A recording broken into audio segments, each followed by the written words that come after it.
Hey friend, I'm here to help you relax and sleep tonight. The channel is going through a difficult time and I really need your support.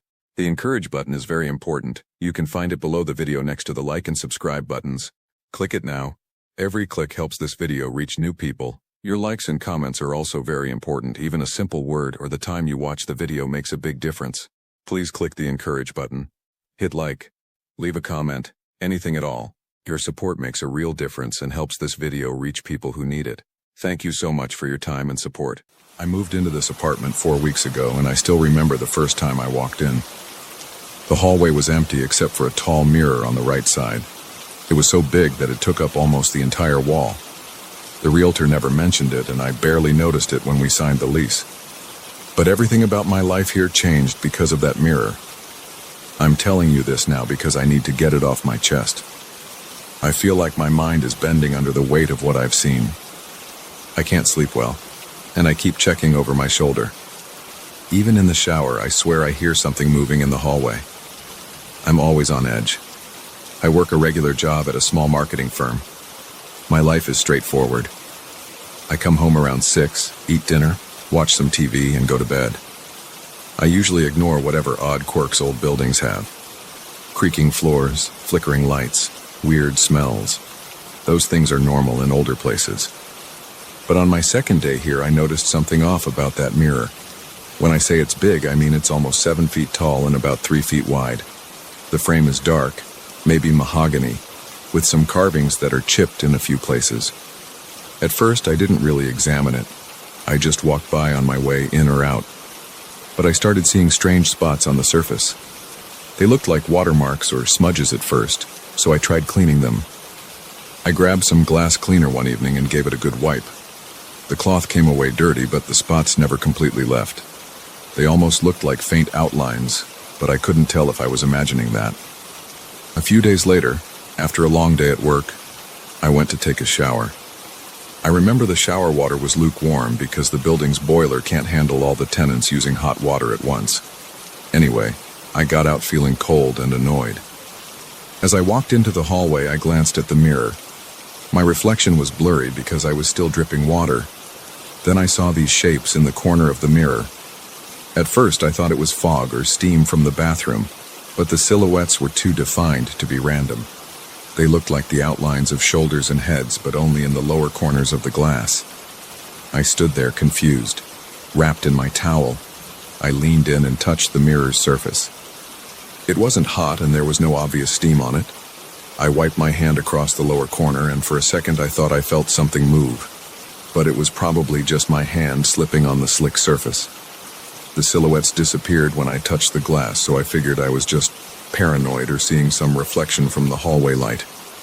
I shook it off. That night I lay in bed thinking about the silhouettes.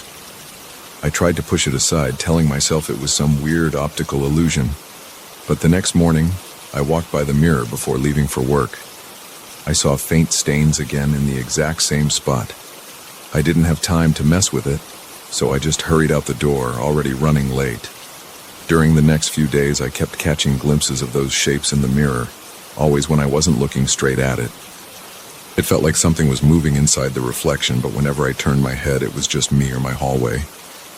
I started feeling uneasy around that area. I'd walk around it quickly, barely glancing at it.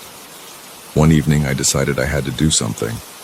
I grabbed a blanket and draped it over the mirror so I wouldn't have to see those stains. I told myself it was just temporary. Maybe the spots were a trick of the light, and I needed a break from it. It made me feel better for a short while, but as I was making dinner that night, I kept feeling this strange sensation. It was like the hallway was alive somehow. I'd crane my neck, expecting to see something pop out, but the hallway was empty except for that covered mirror. When I tried to sleep that night, I heard subtle tapping sounds coming from the hallway. It was faint, so at first I thought it was just the building settling. But it kept happening about every 5 minutes, like someone tapping a finger on a wooden surface. Tap, tap, tap. Then silence.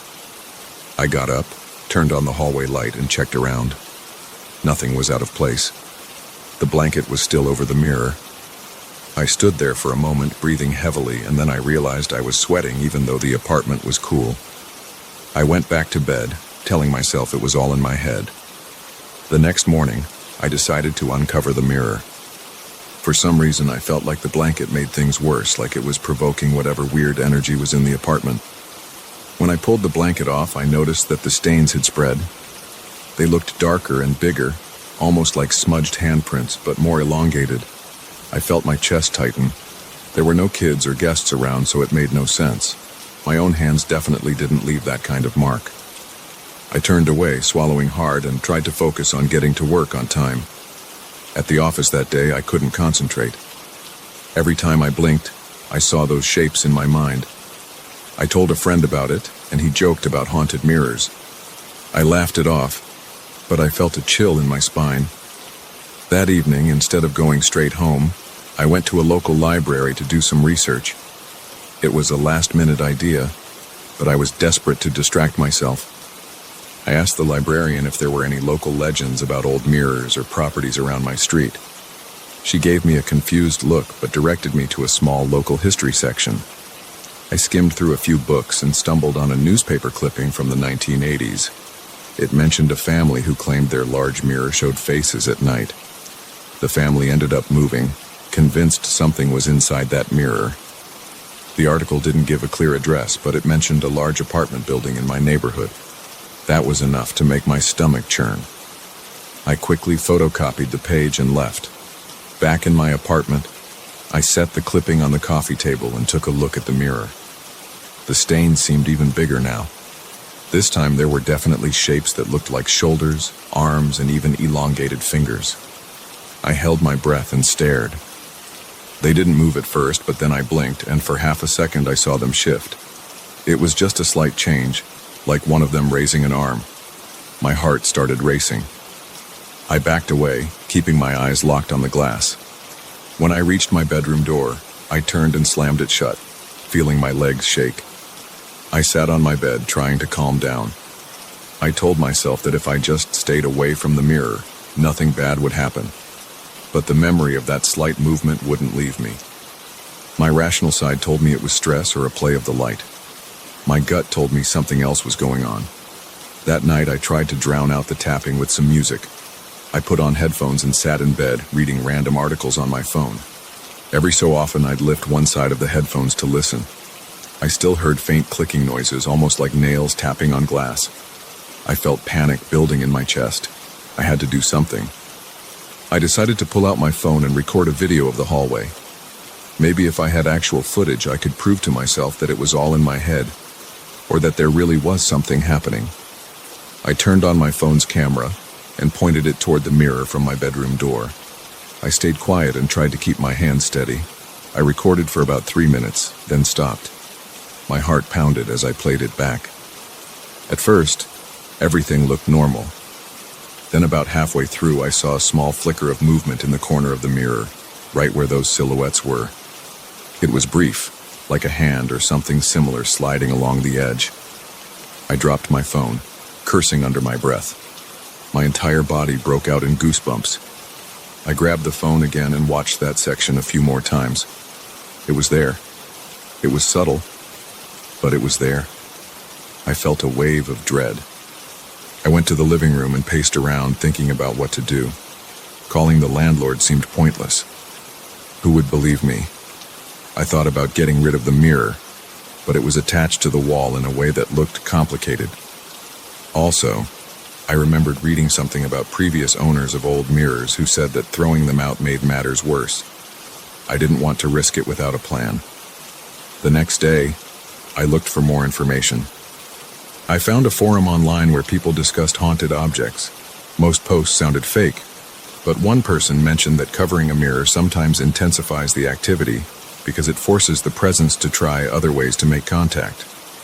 Another user wrote that confronting the mirror was key, but they didn't explain how. None of it felt like real advice. I started wondering if I should just leave, break my lease, and move out. But I wasn't ready to throw away my security deposit and the hassle of moving again. That evening, I stood in front of the mirror with the overhead light on. The stains were now forming 2 distinct silhouettes, each about the size of an adult. I inhaled slowly, then spoke out loud. I said, I don't know what you are, but leave me alone. My voice sounded shaky, and I felt ridiculous talking to my own reflection. Nothing happened immediately. Then in the reflection I saw something shift. It wasn't a reflection of me because I stayed perfectly still. It was one of those silhouettes moving its arm in a slow, stiff motion, almost like it was waving. My vision blurred for a second. My muscles tensed. I stumbled backward, nearly falling. I grabbed the nearest chair and leaned on it, trying to steady my breathing. My heart was pounding so hard I thought it might burst. I forced myself to look at the mirror again. The stains were still there, but now they looked like they had changed position. It was impossible for them to move on their own, yet they did. I felt a wave of nausea. I called a friend and asked if I could stay at his place for the night, but he was out of town. I didn't have many options, so I ended up staying in my own bedroom. I locked the door, even though that made no sense because the door didn't block the mirror's influence, if that was even a thing. The tapping started up again, more persistent than before. It sounded like a slow rhythm. Tap, tap, tap. Pause, then tap, tap.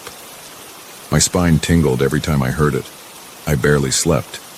I kept imagining those silhouettes stepping out of the mirror and walking into my apartment. Several times I almost got up to tear the mirror off the wall, but fear held me back. By morning, my eyes burned, and my shoulders were stiff from tension. I had to go to work, so I dragged myself out, but I kept looking down the hallway, half expecting to see something standing there. The mirror was empty from that angle, so I left in a hurry. At work, I asked around discreetly about mirrors. I even hinted about my situation to a coworker who's into weird stuff. He suggested I look up the previous tenants of my apartment.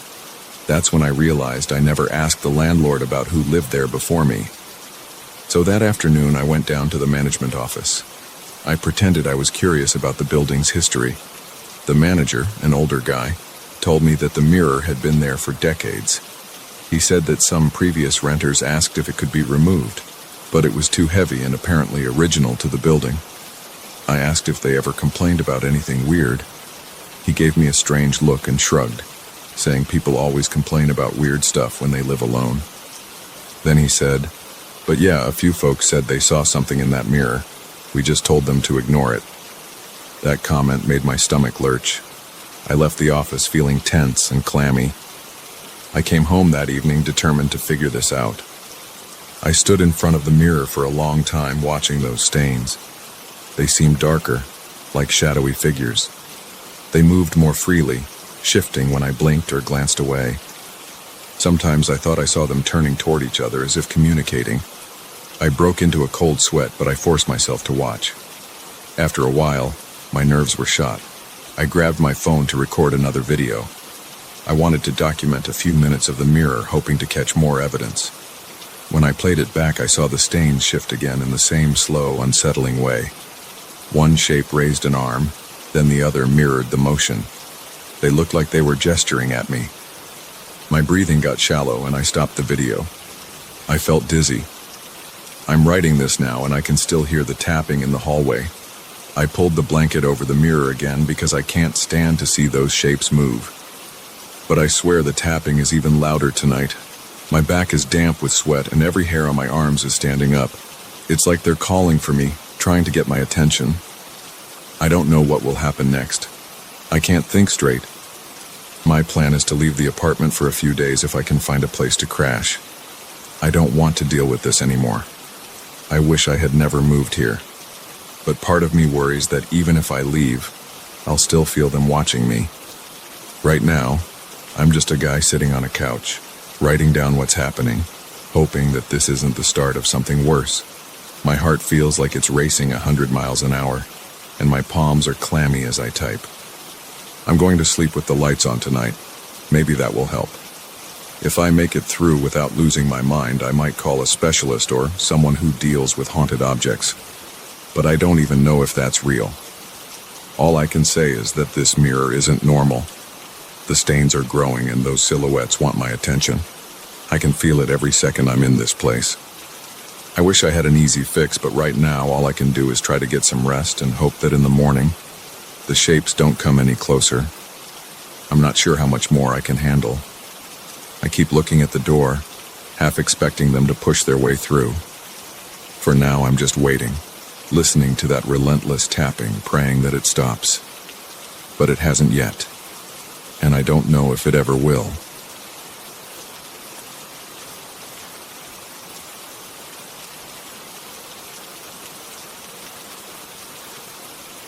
I can't say exactly when the knocking started, but I remember the first night I heard it, because I shot up in bed with my heart pounding so hard it hurt. It was the middle of the night, maybe 3 in the morning. I thought at first I might have imagined it. But then the soft, precise tapping came again. It sounded like someone's knuckles gently rapping on the wood of my front door. It wasn't loud or frantic, but it was steady enough to grab my complete attention. I stared at the dark ceiling for what felt like a long time. I was too afraid to move, and my chest felt tight. When I heard the tapping a third time, I realized I was fully awake, and this wasn't a dream. I pushed off my blankets and stood. My knees felt shaky and my palms were sweaty. I walked across the living room. Everything in there was dark, except for the street lamp glow that crept in through the edges of the curtains. I stood in front of the door, holding my breath, listening for any clue of who or what was outside. That's when I did something I normally wouldn't do. I looked through the peephole. I almost expected to see a face staring back at me, but there was nothing. No one. The hallway was empty and still. I waited a few more seconds, then turned around and went back to bed. I couldn't sleep, though. Every time I closed my eyes, I imagined footsteps shuffling just beyond the door. Eventually, maybe around 5, I fell asleep from sheer exhaustion. When the sun came up, I tried to shrug it off, deciding it had been a weird prank or some random noise I'd misinterpreted. But that entire day, I had a gnawing feeling in my gut. I couldn't ignore the fact that it felt real. I also couldn't forget how strongly I felt that presence, almost like someone was right on the other side of the door, staring straight at me. The second night, it happened again around the same time. I snapped awake instantly, my eyes darting around my bedroom, trying to figure out if I had heard something or if I was half dreaming. Then I heard it. Soft tapping, steady and patient. It wasn't forceful. It was calm, like someone asking to be let in without wanting to disturb anyone else. The hair on the back of my neck stood up. My heart hammered against my chest. I got up, grabbed the baseball bat I keep by my bed, and quietly made my way to the door. I stood there for about a minute, but the knocking stopped. It was like whoever or whatever was on the other side knew I was close. I pressed my ear against the wood. I heard nothing, but I couldn't shake the feeling that something was standing there just inches away facing me. I swallowed hard and inched my eye toward the peephole again. Same result. Empty hallway. My gut told me I wasn't alone, though. It was quiet, but it was the kind of quiet that seems unnatural. No creaks, no rustling, no hum of distant traffic, just silence. I stayed put for a while, still clutching the bat. Eventually, I walked back to my bedroom, but I didn't sleep that night. By the third night, I was on edge even before I went to bed. I decided to stay up in the living room with the lights off, a blanket over my lap, just watching the door. I tried to watch TV to distract myself, but I kept muting it at every little noise. Around 2:45 a.m., I almost dozed off, and then I heard the tapping again. My chest tightened, and I felt every muscle in my body tense up. It was so quiet and deliberate.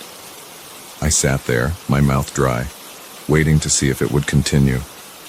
After the fourth tap, I forced myself to look through the peephole. Nothing. But the tapping carried on. That was when I decided to speak. "Who's there?" My voice came out shaky. No response. I repeated myself, louder. Nothing. The tapping stopped for a few seconds, then resumed. I nearly dropped my phone because my hands were slick with sweat. I dialed the local non-emergency police line, feeling silly and paranoid, but also too freaked out to just ignore it. By the time an officer arrived, the knocking had stopped and there was no one in sight. The officer was polite but shrugged it off as either a prank or some noise in the building. I thanked him, but I felt no relief. The next day, I decided to install a couple of cheap cameras, one facing my front door from the inside and one in the hallway, pointing at my door. I live in an older apartment building that hasn't updated its security in a long time. so no one really complained about me sticking a small camera in the hallway. That night I made sure the cameras were recording before I tried to sleep. Still, I couldn't fully relax. Even though I was exhausted, I stayed awake, listening. My clock ticked past 3 in the morning. I felt my eyelids drooping. I had just started to drift off when the tapping began. I jumped up and flicked on my phone to check the camera feeds. The inside camera showed the doorknob trembling slightly, as though someone was holding it from the other side. I froze. My breath got caught in my throat. I switched to the hallway camera. That camera's feed showed the empty corridor. No one was there. But the doorknob on the inside camera kept moving. It looked like it was being twisted gently and slowly, but with some force behind it. Then I heard a faint click, and the door cracked open a tiny bit. My stomach felt like it dropped to my feet. I scrambled to the door and pressed my shoulder against it. It slammed shut under my weight, and then I turned the lock and chain, my hands shaking so bad I could barely get it secured. I stayed there, leaning against the door. My heart was racing, and my mind kept replaying the image of that doorknob turning by itself. After a few minutes, the tapping came back, this time more insistent. I shouted, "Leave me alone." My throat felt tight, and my voice cracked. The tapping stopped, but a new sound replaced it. A faint whisper. It was muffled, but I was sure I heard my own name. It was repeated, over and over, like a recording. Then everything went quiet. The next morning, I watched the footage again. Sure enough, the hallway camera showed absolutely nothing, while the inside camera showed the doorknob turning and the door pushing open slightly.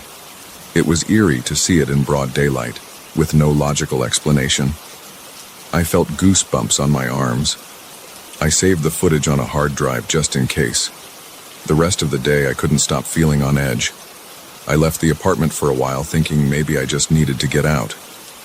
I went for a long walk, grabbed some groceries, and tried to pretend everything was normal. But in the back of my mind, I knew the night would come again, and I dreaded it. That evening, I set up the cameras again. I also barricaded the door with a chair under the knob, plus a heavy table pushed up against it. I felt a bit silly, but I'd rather feel silly than helpless. I sat down on my couch and tried to watch a movie. The volume was low. I couldn't focus on the plot, though. My attention was fully on the door. Minutes felt like hours. By the time midnight rolled around, I was sweating even though the apartment wasn't hot. I kept taking deep breaths, telling myself to stay calm. Around 3 a.m., the tapping returned.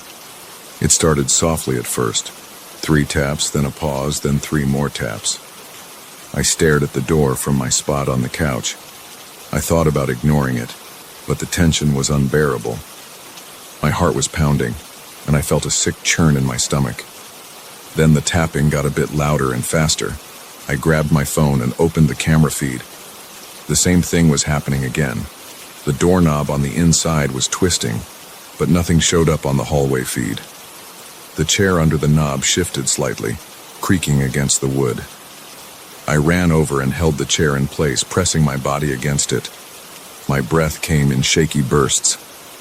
Then I heard a whisper again. It was like a soft hiss, and I heard my name. The voice sounded close, almost right in my ear. It made my scalp prickle. I stayed like that for at least half an hour, just leaning against the chair and the door, waiting for the tapping and whispers to stop. Eventually they did. When I finally let go, my shirt was damp with sweat and my arms felt numb. I checked the inside camera footage the next day, and it showed the doorknob moving violently at certain points, like someone was really trying to force it open. Then, out of nowhere, it stopped. The hallway camera was as empty as always. This pattern continued for several nights. I was losing sleep, and I felt like I was walking around with a permanent knot in my gut. I started skipping work, telling my boss I was sick. Every night I prepared for that tapping, and it always came. Sometimes right at 3, sometimes a bit later, but never failing to appear. I tried contacting a couple of friends, but they all live far away or are too busy with their own lives. I didn't want to invite anyone here anyway. I didn't want them caught up in whatever was going on. I considered going to a motel, but deep down, I was afraid I would come back to find my door wide open. Or worse, something else inside. A few nights in, I started noticing that after the taps and the attempts to turn the knob, I would hear voices. Sometimes it was just a single voice whispering my name. Other times it sounded like more than one person, but always muffled and indistinct. I tried to record these sounds on my phone, but the playback never caught anything except faint static. The feeling of being watched grew stronger. When I walked around my apartment during the day, I sensed eyes on me. I kept glancing at the windows, making sure no one was looking in, but nothing was ever there. At one point, I thought about leaving for good. I had a wild idea of packing my things and moving out in the middle of the night, but the financial realities hit me. I can't afford to break my lease and move somewhere else right now. Plus, there's a stubborn part of me that wants to stand my ground. It's my place, after all. So I tried to fortify my door even more. I bought additional locks, installed a new deadbolt, and even stacked boxes against the door. It made me feel a little safer, but not much. The following night, the tapping returned right on schedule. I was sitting in the hallway on my side of the door, my back pressed against it, hoping my own body weight would help keep it shut. I had the lights off, and I was holding my phone, watching the camera feed in real time. I saw the knob twisting again, gently at first, then forcefully. The chain rattled. The new deadbolt made a clicking sound as it held firm. My heart was pounding so loudly I could hear my pulse in my ears. A moment later, I felt a slight push against my back, like a gentle shove from the other side. I almost screamed but bit down on my lip.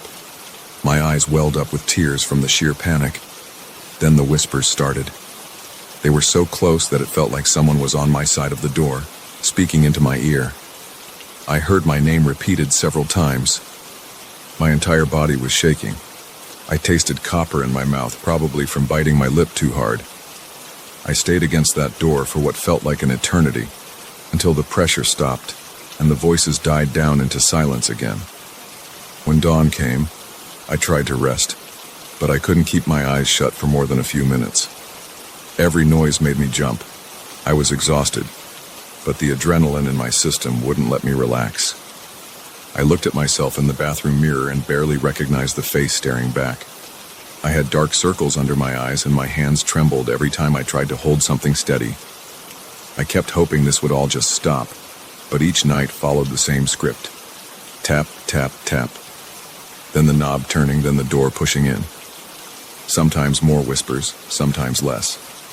But always some sign that something was out there, focused on me, trying to get in.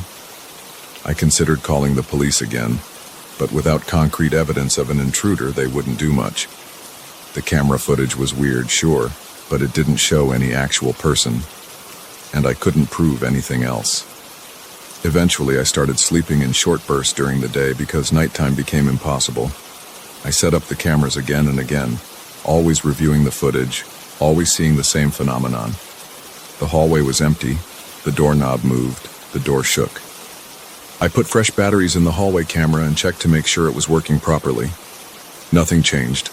Now, I'm at a point where I spend most nights sitting on the floor, propped against the door, with my phone in hand. That's how I'm writing this. The tapping started about 10 minutes ago, right on schedule. My shoulders are rigid, and my stomach is in knots. Every time I feel the knob jiggling behind me, I brace myself. My skin crawls when I hear the faint rasp of my name through the wood. My breathing is shallow and my heart won't stop racing. I've tried talking to it, demanding it leave. I've tried asking what it wants. Nothing changes. The tapping, the twisting of the knob, and the whispering go on until near dawn. Then it stops. I have no idea what will happen if it ever manages to force the door open. I keep pushing back, physically and mentally, but I'm terrified it might find a way in. I don't know if it will stop on its own or if I'll have to face it someday.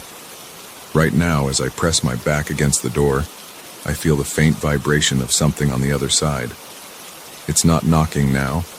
It's more like a gentle, rhythmic push. My phone screen is lit, showing the inside feed. The doorknob is turning erratically, but the hallway feed remains empty. I can hear the chain rattle. It sounds like it might snap if enough force is applied. My throat is tight. My muscles are tensed and the air in here feels too thick to breathe properly. The voices are starting up again, and I can feel my pulse throb in my temples. I'm gripping my phone so hard my hand hurts. That's my reality right now. I have no clever explanation, no comforting theory. I only know the door in front of me keeps shaking at night, the doorknob keeps turning, and I keep hearing my name in whispers. I'm afraid it could escalate. I'm afraid one night it'll just break in without warning, but I can't leave. I have nowhere else to go.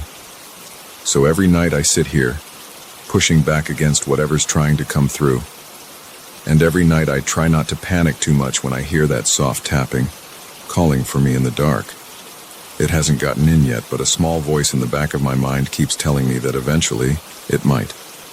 I do everything I can to keep it out, but I'm never sure if that will be enough when tomorrow night rolls around.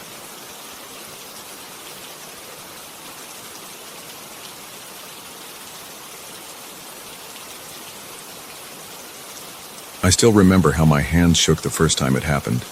It was a little after midnight and I was lying on the couch watching some late-night show. I heard my phone buzz. I glanced at the screen and saw an unknown number. It looked weird, like it was missing a digit. I hesitated for a second, but I picked it up anyway. On the other end, all I heard was breathing, heavy, labored, slow. It sent a chill through my arms. I said, "Hello," and I heard an echo repeat, "Hello." Then there was a click and the call ended. I thought it might be a prank. I put the phone aside and tried to ignore it, but I couldn't get back into the show. I replayed that sound in my head. The next day, it happened again. This time, I was making dinner. The phone rang, same odd number. I answered quickly because I wanted to confront whoever was doing this. I said, "What do you want?" And I heard my own voice echo back, "What do you want?"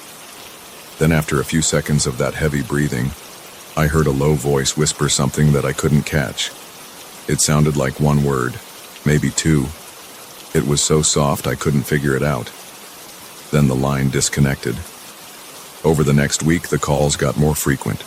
Sometimes they came in the morning, sometimes in the middle of the night. Each time I heard the same breathing and that strange echo. Sometimes I heard that faint whisper which sounded like it was warning me about something. I tried to listen carefully one night. I pressed the phone tight against my ear. I heard a phrase that sounded like, "A portal is opening." It wasn't clear. The voice was too quiet. But I caught the words portal and opening. It made no sense to me. I hung up, heart pounding. I remember pacing around my living room, waiting for the phone to ring again. My mouth felt dry. The lights in my apartment felt too bright. I shut them off and sat in the dark.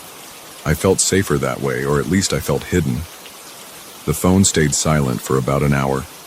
Then it rang again. I jumped. I answered it, barely able to keep the phone steady. The breathing was louder this time. It sounded strained.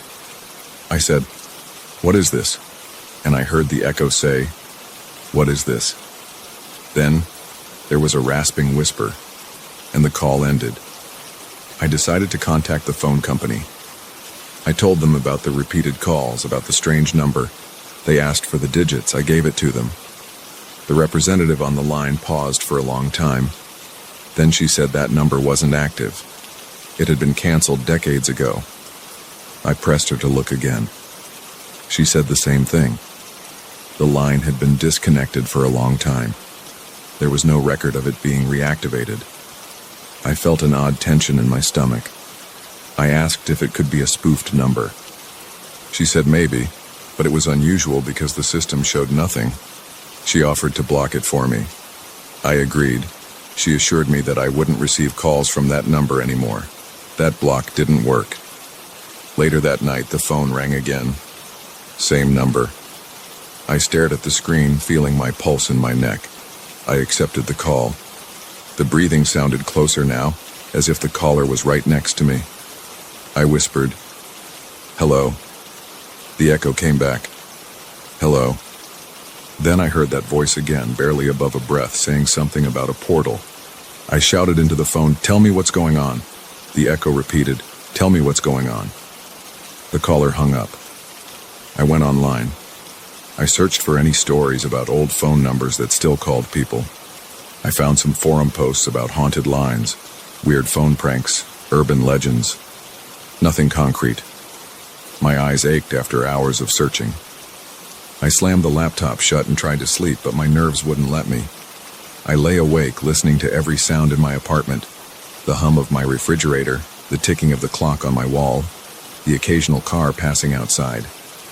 Each time my phone buzzed with a notification or a text from a friend, I jumped, expecting that number again. By the next morning, I was exhausted. The calls continued, sometimes short, sometimes lasting almost a minute. The whisper always came in fragments. I tried to record one call with another device. I set my laptop to record next to the phone, but each time I tried, the whisper got even softer, almost drowned out by the breathing and the echo.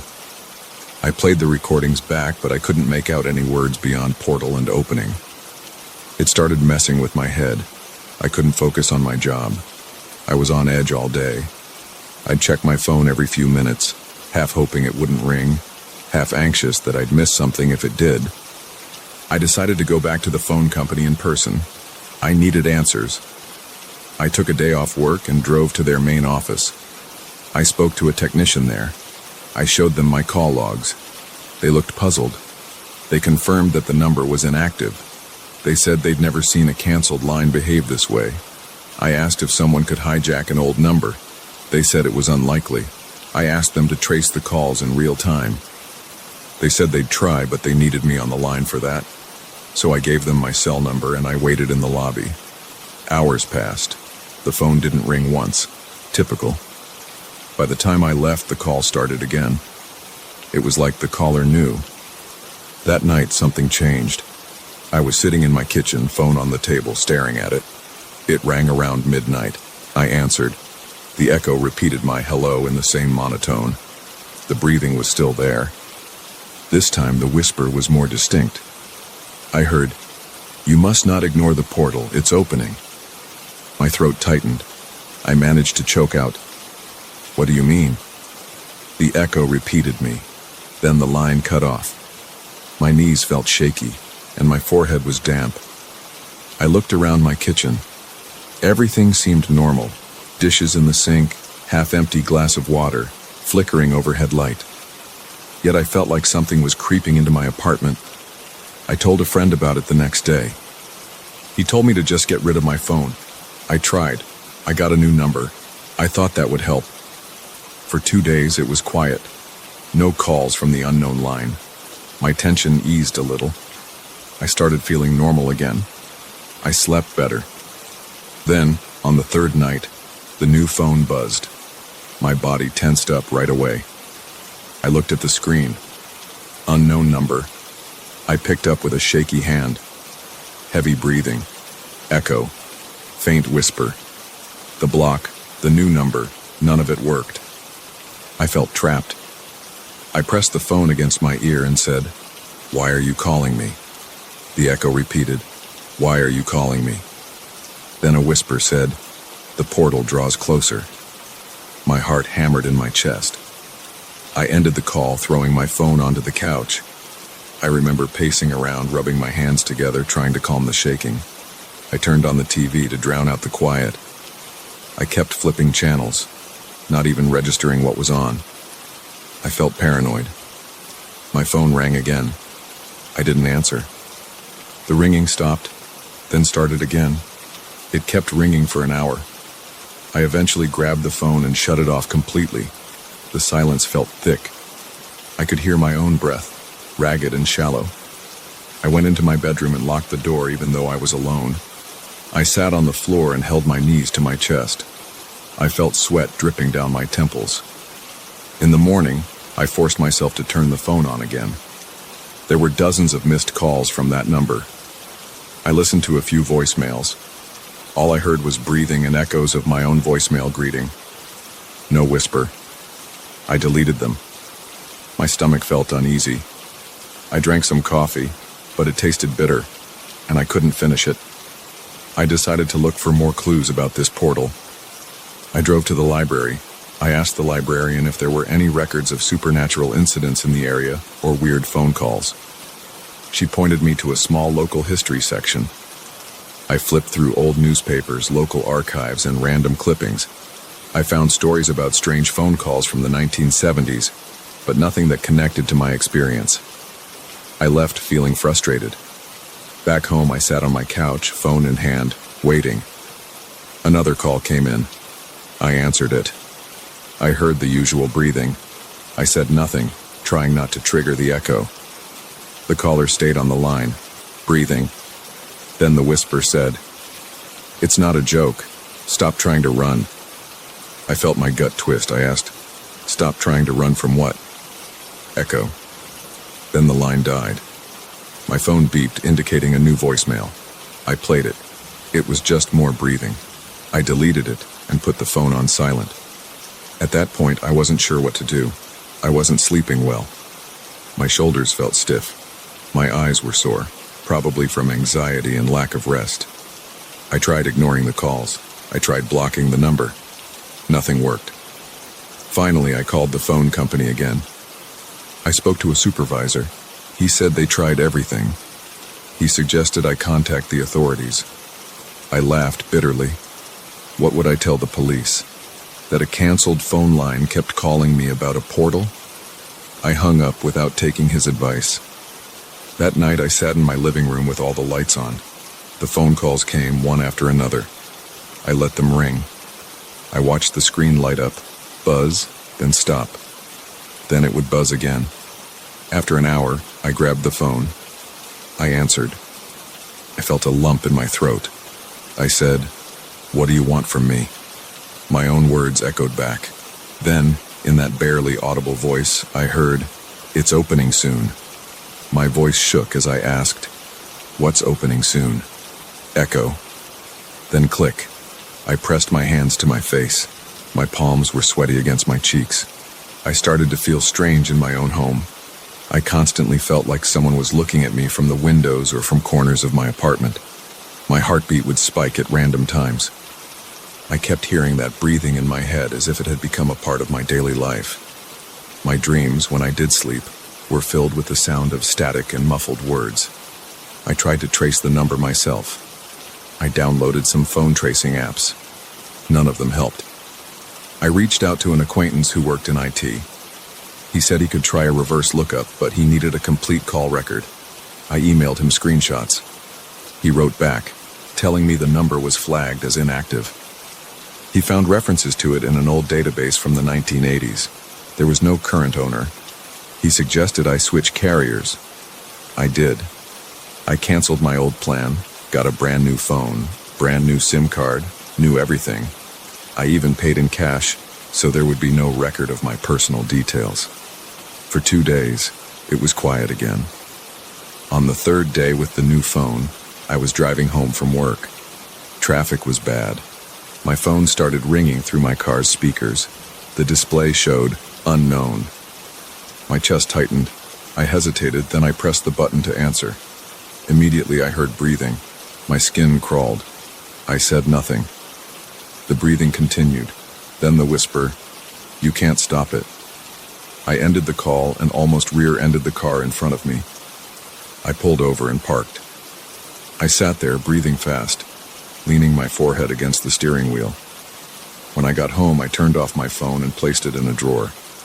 I tried to eat something, but my appetite was gone. My limbs felt heavy. I stared at my blank TV, not even turning it on. My thoughts were simple. I wanted to know how to stop these calls. I wanted to understand what this portal was and why I was involved. But every time I tried to question the voice, I got the same vague warnings.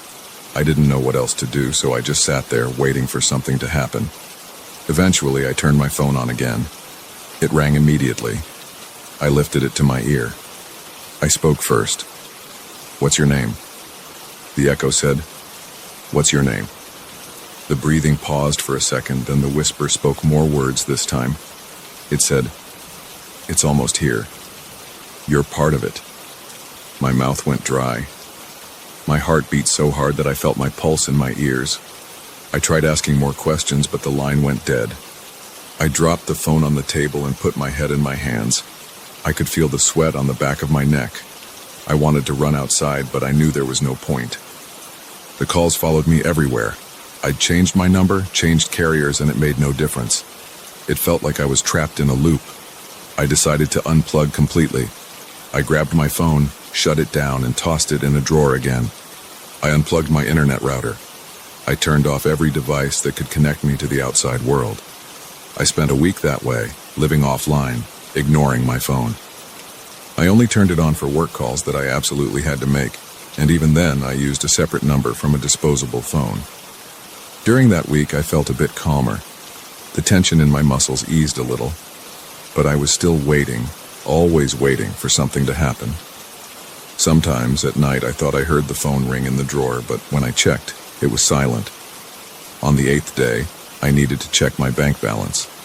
I turned on my main phone. Immediately it rang. I looked at the screen. Unknown. I answered. The breathing was there. The whisper said, "It's happening now." My stomach flipped. I asked, "What's happening?" The echo repeated me and the whisper said, "The portal. It's open." Then the call ended. I waited for it to ring again, but it didn't. I tried calling back. The line didn't exist. After that final call, the phone never rang from that number again. I left everything on. Phone, internet, everything. It just never called again. Days passed, then weeks. No more breathing, no more echo, no more whisper. I kept expecting it at every moment, but nothing happened. I waited for some kind of sign that a portal had opened, but everything seemed normal. Work was normal, my apartment was normal. I felt uneasy, though. My body was still tense. I still jumped at every phone alert, but that canceled line didn't bother me again. It's been a while now since I got one of those calls. Sometimes I wonder if I imagined it all, but then I look at the call logs still stored on my phone. They're all labeled unknown, with timestamps to prove it. I don't have an explanation. Part of me wants to forget it ever happened. Another part of me feels like it's not over. I keep the phone on silent most of the time. I don't want to jump every time it rings. I just live my life, day by day, aware that something happened that doesn't fit into anything I understand. That's all I can do right now, keep going, keep my phone nearby, and wait to see if that number ever calls me again. And if it does, I'll be ready to answer.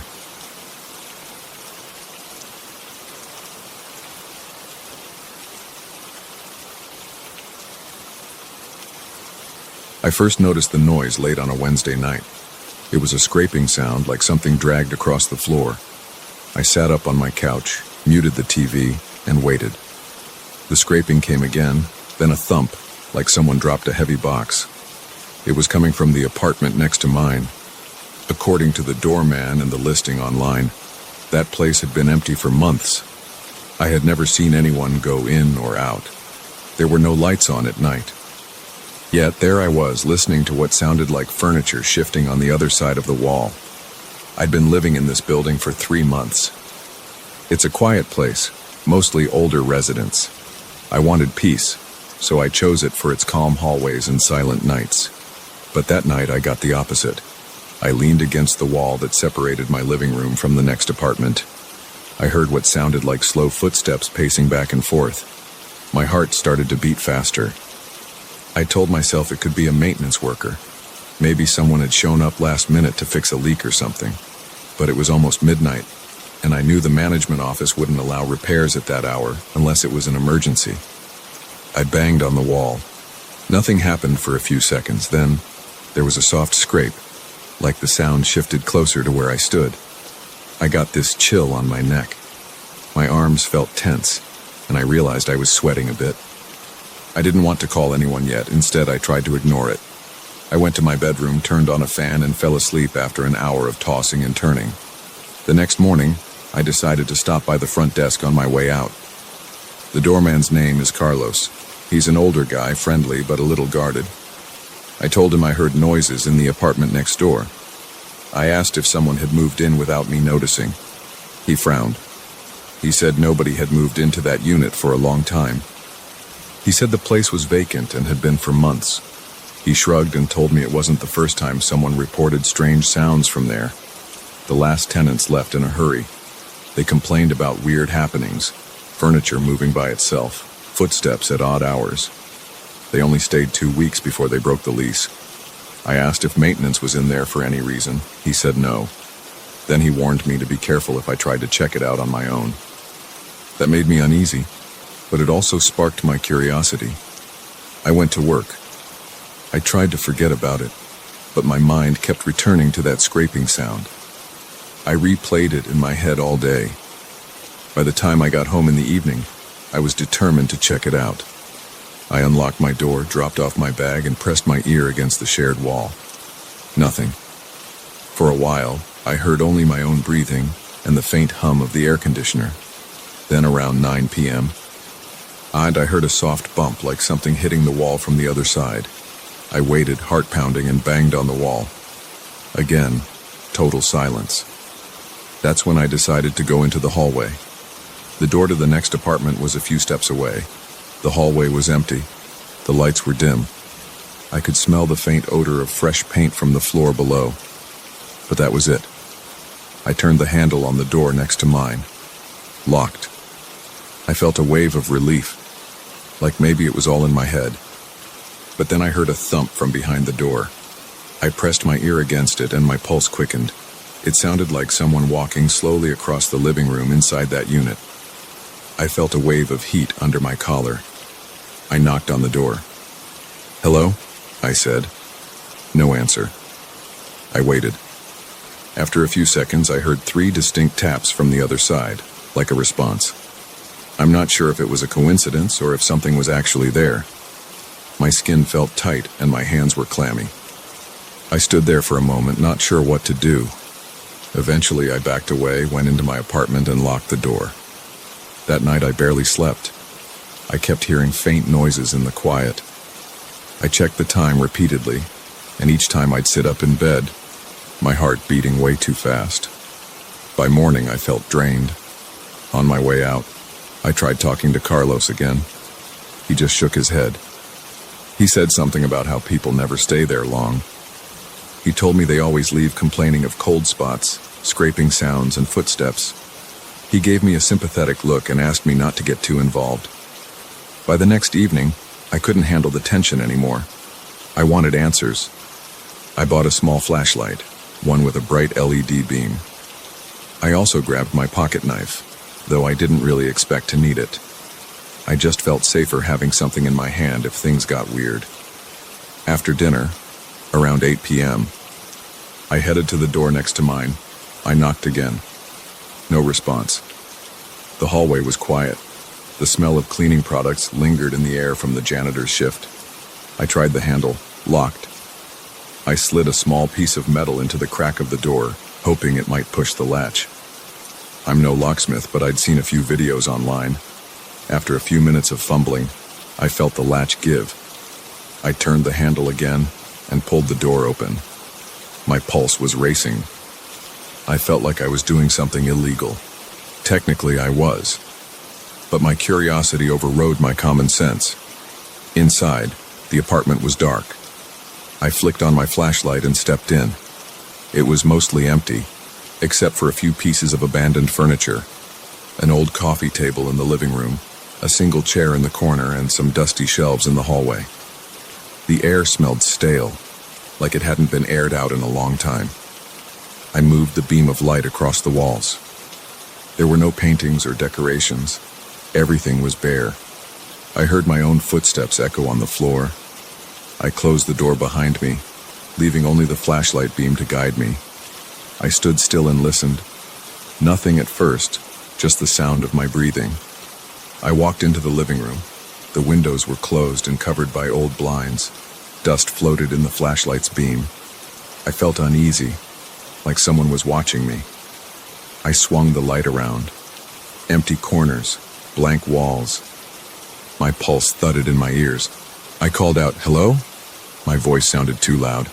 It bounced off the walls. No response. I went through the hallway, shining the light into the bedroom. It had a mattress on the floor, stained and worn. A small dresser stood by the wall.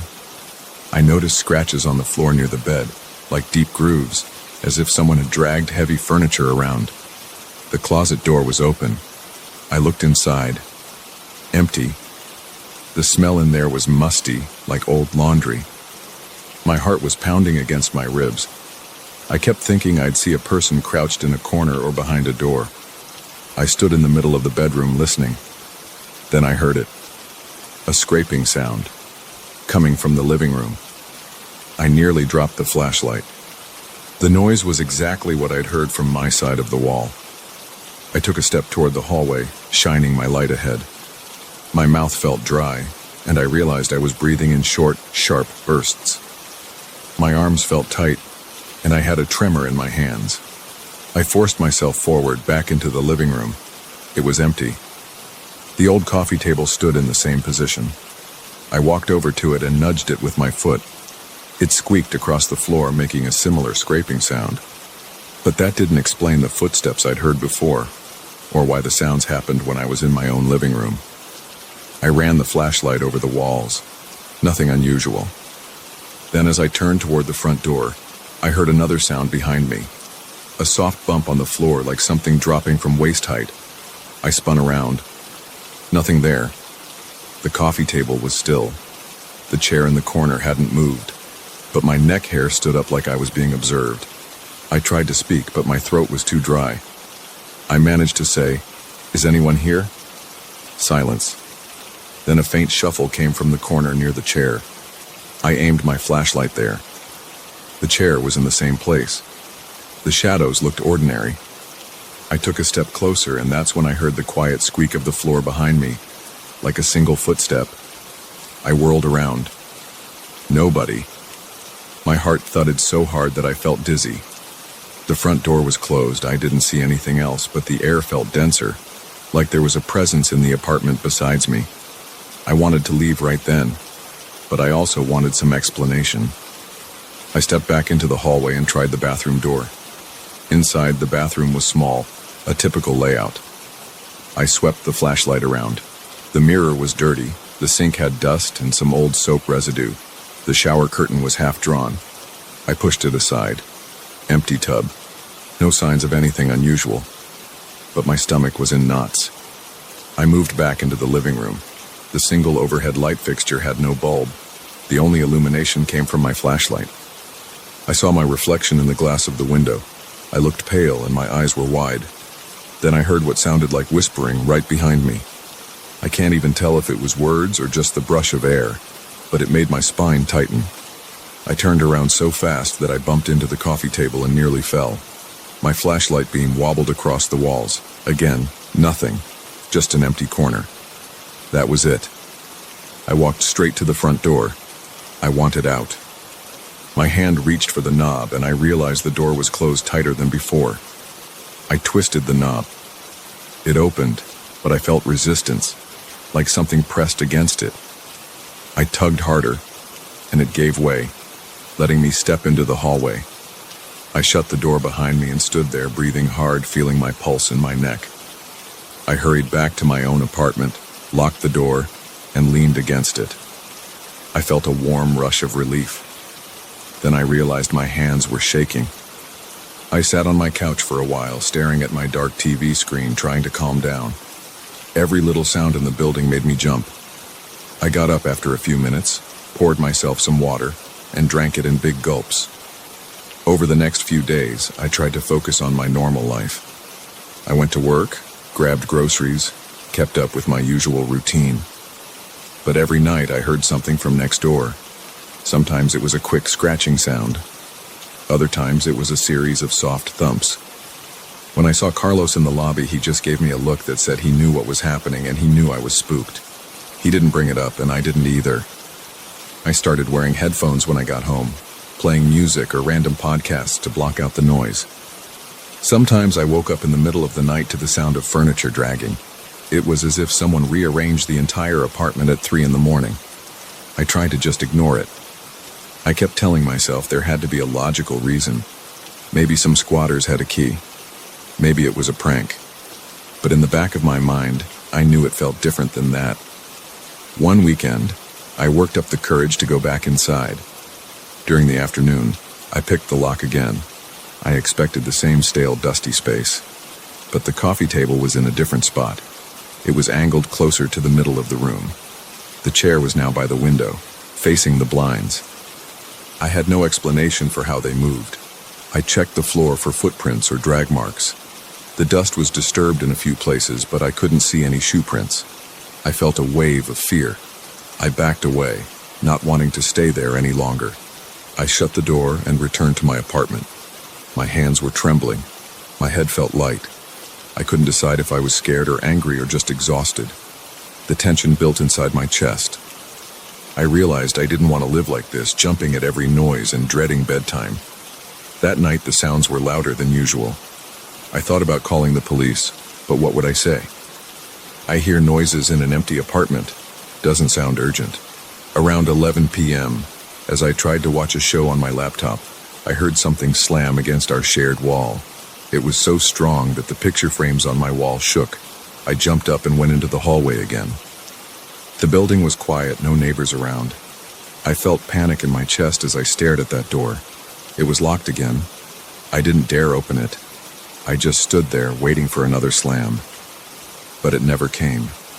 I went back inside my apartment, turned off all the lights, and sat in the dark living room. I listened. The noises started up again around midnight. Soft scraping, then heavy steps. They seemed to move from one end of the apartment to the other. Then a low thump, like a chair being knocked over. My heart raced. The sweat on my forehead felt cold. I was too scared to go back out. I stayed there, forcing myself to remain quiet and still. When I finally slept, it was close to dawn. I woke up late, feeling stiff and drained. I knew I had to make a choice about living here.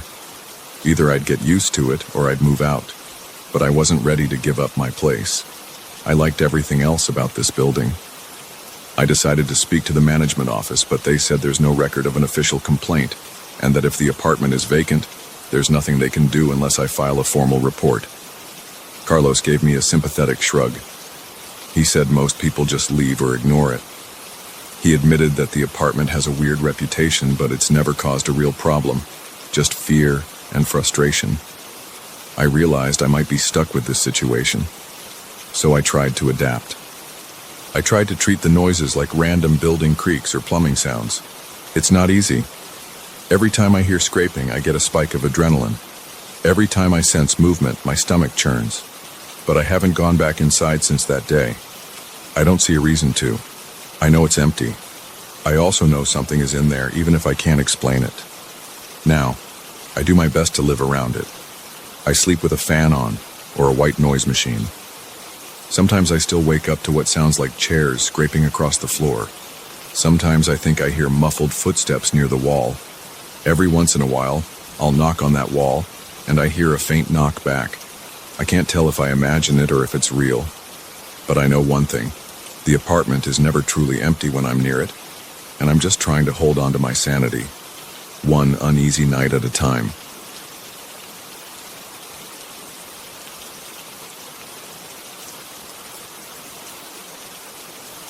I need to get this off my chest right away. Something strange happened to me a few nights ago, and it hasn't left my mind since. I heard church bells in the middle of the night, even though the old chapel in my town has been locked up for years. I don't usually pay attention to random noises, but these bells were too clear to ignore. I decided to check it out that same night, and it's been haunting me ever since. I live in a small house on a quiet road. Nothing much happens around here after dark. People shut their doors early and the streets stay empty. On that particular night, I couldn't sleep. It was around 1 a.m. when I first heard the bells. It started with one single ring, then a series of slow, consistent chimes. I listened from my bed, certain it was coming from outside. The sound was too loud to be a simple wind chime or something small near a neighbor's yard. My heart started beating harder because I knew about the abandoned chapel a couple of blocks away. People around here avoid it.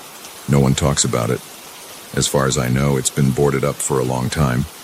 But those bells were coming from that direction. I hesitated. I stared at my bedroom window. thinking maybe I should just ignore it. But curiosity got the best of me. I threw on a jacket, put on some shoes, and stepped outside. The air felt cold against my face and my breath turned visible under the porch light. The street was empty. No cars, no signs of life. But those bells kept ringing in a steady pattern. There were 5 or 6 rings, then a short pause, and then it repeated. I started walking, keeping my hands in my pockets, listening for any change in the pattern. As I approached the chapel, I noticed it looked the same as always from the outside. Boarded windows, a heavy wooden door with a rusted padlock, and walls covered in patches of mold.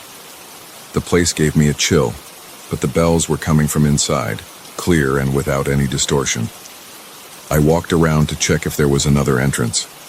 Nothing. All the doors and windows were shut tight. The front door didn't budge when I pulled on it. I even tried pushing against it with my shoulder, but it felt solid. Meanwhile, the bells kept ringing, each sound echoing around the walls outside. Then I heard voices.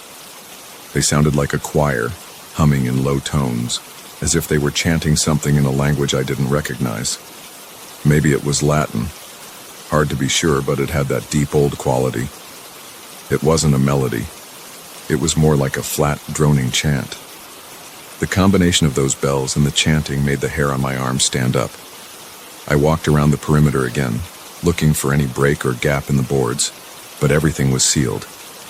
The chanting got louder near the back wall, but I still couldn't find a way in. I remember pressing my ear against the cold surface of a wooden plank that covered a window. The wood felt damp, and a bit of rot came off on my hand. I listened. The voices felt close, like there was only a thin space between me and the source of the sound. I felt my heartbeat pounding against my chest. I tried knocking on the wood, but there was no response. The chanting just kept going. After another minute, the bells rang again, and that vibration seemed to move through the boards and into my bones. I took a step back, suddenly feeling a surge of anxiety. I realized how exposed I was, alone in the middle of the night with a mysterious noise coming from a locked building. I decided to leave. Walking back home, I kept looking over my shoulder. I half expected someone to emerge from the chapel and follow me. But no one came out. The bells eventually stopped, and the chanting died down as soon as I got about a block away. By the time I reached my front door, the night felt strangely silent. I went back to bed, but I couldn't sleep. My skin felt clammy, and my heart was still racing. I kept hearing the echo of those bells in my mind, and I kept recalling that low, monotonous chanting. It was like it was still in the room with me. The next day, I woke up feeling exhausted. I tried to go about my usual routine: shower, breakfast, a quick trip to the local grocery store for supplies. But I felt on edge the entire time. In the shower, I could have sworn I heard a faint chant rising from behind the noise of the water. It was more like a background hum, but I recognized that pattern from the night before. It made my stomach clench, and I turned off the water to listen. Everything went quiet. I tried to convince myself it was just my imagination. I dressed quickly and left the house, trying not to dwell on it. At the grocery store, I grabbed a cart and wandered the aisles. People around me were minding their own business. I tried to focus on the shelves, picking out items, trying to distract myself. But I felt a constant pressure in my ears, like something was on the edge of my hearing. It wasn't loud, but it reminded me of that same humming chant. I checked behind me once, and I nearly dropped a can of soup. No one was there, but the feeling wouldn't go away. By the time I got home, I was jumpy. My hands shook a little when I unlocked the door. I told myself I needed to relax and that I was overthinking. I tried to settle on the couch, watch some TV, maybe catch the local news. The anchor's voice sounded normal, but I couldn't concentrate on what she was saying. My mind kept drifting back to that locked chapel and those eerie voices. I kept turning the volume up, but I still sensed a low hum beneath the sound of the TV. It was almost like white noise, but I recognized the pattern of the chant. My chest felt tight. I started pacing around the living room, looking out the window every few minutes. That night, I considered going to bed early, but I was too wound up. Around 11, I heard the bells again, very faint. It was like they were muffled, but they definitely had the same tone as the previous night. I tried to ignore them, but my heartbeat sped up anyway. I laid in bed with the lights off, staring at the ceiling. I wondered if anyone else in the neighborhood heard the bells or if it was just me. I felt a sense of isolation and fear. Normally I would have called a friend to ask, but I didn't want anyone thinking I was losing my mind. I tossed and turned for hours. At some point I dozed off, but I woke up again around 3 in the morning. The room felt cold. My skin felt damp with sweat. I realized the chanting was in my head, or maybe it was outside, but it sounded close, like it was right next to my ear. I jumped out of bed, turned on every light in the house, and checked each window and door to make sure no one had broken in. Everything was locked, and the windows were secure. But that chanting was there, just under the surface of the silence. I tried covering my ears with my hands. It didn't help. The following day, I couldn't concentrate on anything. I tried reading a newspaper, but I kept scanning the same lines without understanding them. My heart would race whenever I thought about the chapel. I felt a knot in my stomach. My appetite disappeared. By late afternoon, I decided to drive by the chapel, just to confirm it was still locked up and that nothing had changed. I hoped that seeing it in daylight might help me feel better. I parked my car nearby and walked over. The street was deserted. The chapel looked the same. Boarded windows, locked doors, and a rundown appearance. There was no sound of bells and no chanting in the daylight. Still, the sight of it gave me an uneasy feeling. I stood there for a few minutes, listening to the wind rustle through the trees. I didn't hear anything unusual, but my palms were sweaty, and my knees felt weak. I turned around and headed back to my car. On the drive home, I kept glancing at the rearview mirror, expecting to see something I couldn't explain. Nothing appeared. That night, the bells started again, louder this time. It was around midnight. I had the TV on, some late-night show, but I muted it to be sure I was hearing the bells correctly. They sounded the same as on the first night, but I picked up on a slight difference in rhythm. It wasn't just a random toll. It almost sounded like a slow pattern, maybe a call and response with the chanting. I felt my throat tighten. My hands shook, and I rubbed them on my pants to steady them. Then behind the bells I heard the voices. They were so faint at first, but they built up until they filled my ears with that humming monotone. I ran to my front door, yanked it open, and stepped onto my porch. The cold air rushed in. I stood there listening. The bells were distinct. The chanting was faint but present, like a distant choir. The night was dark, and I couldn't see the chapel from my porch, but I knew that's where it was coming from. I stepped down onto the lawn, hesitated, and then forced myself to take a few more steps toward the street. My heart pounded so hard I thought I might pass out. I didn't want to go all the way there again. The idea of seeing that locked door and those boarded windows made my stomach churn. So I turned around and went back inside, locking the door behind me.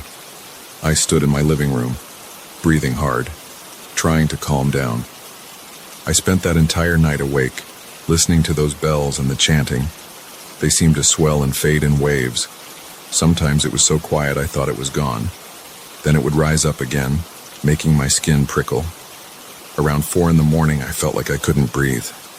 My hands went numb for a moment, and I realized I was having some kind of panic episode. I sat on the edge of my couch, focusing on taking slow breaths. That chanting was like a constant presence, and the bells rang off and on until dawn. When morning arrived, I was beyond exhausted. My reflection in the bathroom mirror showed dark circles under my eyes, and my skin looked pale. I had to face the possibility that I might be imagining some of this. But I remembered how real it sounded when I was right next to the chapel. I recalled the locked doors, the rotting boards, and the intense clarity of those bells. It didn't feel like a simple hallucination. Over the next few days, the sounds continued at random times, not just at night. I could be fixing a simple meal in the kitchen, and suddenly I'd hear a faint ring of that bell. I'd go to the window to check, but everything looked normal outside. The chanting also became more persistent in my mind. Even if I turned on loud music, I sensed the chanting behind the noise, like it was following me. Sometimes I'd catch myself gripping the edge of the counter or a chair, feeling a jolt of raw fear. My heart would speed up, and I'd break into a cold sweat. Sleep became nearly impossible. I'd fall asleep around midnight and wake up every hour, certain I heard a bell or a whisper. My nerves were shot.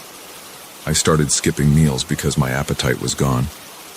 My phone rang once, just a telemarketer, but the sound startled me so much that my hands were trembling when I answered. I realized I couldn't go on like this. I had to figure out what was happening or at least find a way to cope. I tried contacting an old acquaintance from a neighboring town. He's not exactly a friend, but someone I talked to a few times at community events. He didn't pick up, so I left a short message. I didn't mention the bells or chanting in detail. I just said I was dealing with something weird and asked if he knew anything about that old chapel. He didn't call back. I tried asking a local store clerk if they'd heard anything unusual at night. They just shrugged and said no. I felt even more alone. Finally, I decided to see if there was a local record of who owned that chapel. Maybe I could get permission to go inside and see what was causing the noise. But the town hall was closed for renovations that week, and the administrative office was understaffed. I waited in line for nearly an hour, only to be told they had no immediate records available. They told me to come back another time. I left, feeling frustrated and tired. Now I'm in my living room writing this down while the sun is still up, hoping it'll keep the fear at bay. But even in the daylight, I hear those bells from time to time. They're not as loud, but they're there. The chanting lingers in the back of my mind like a low drone that never fully disappears. My hands are shaky, and my head hurts from lack of sleep.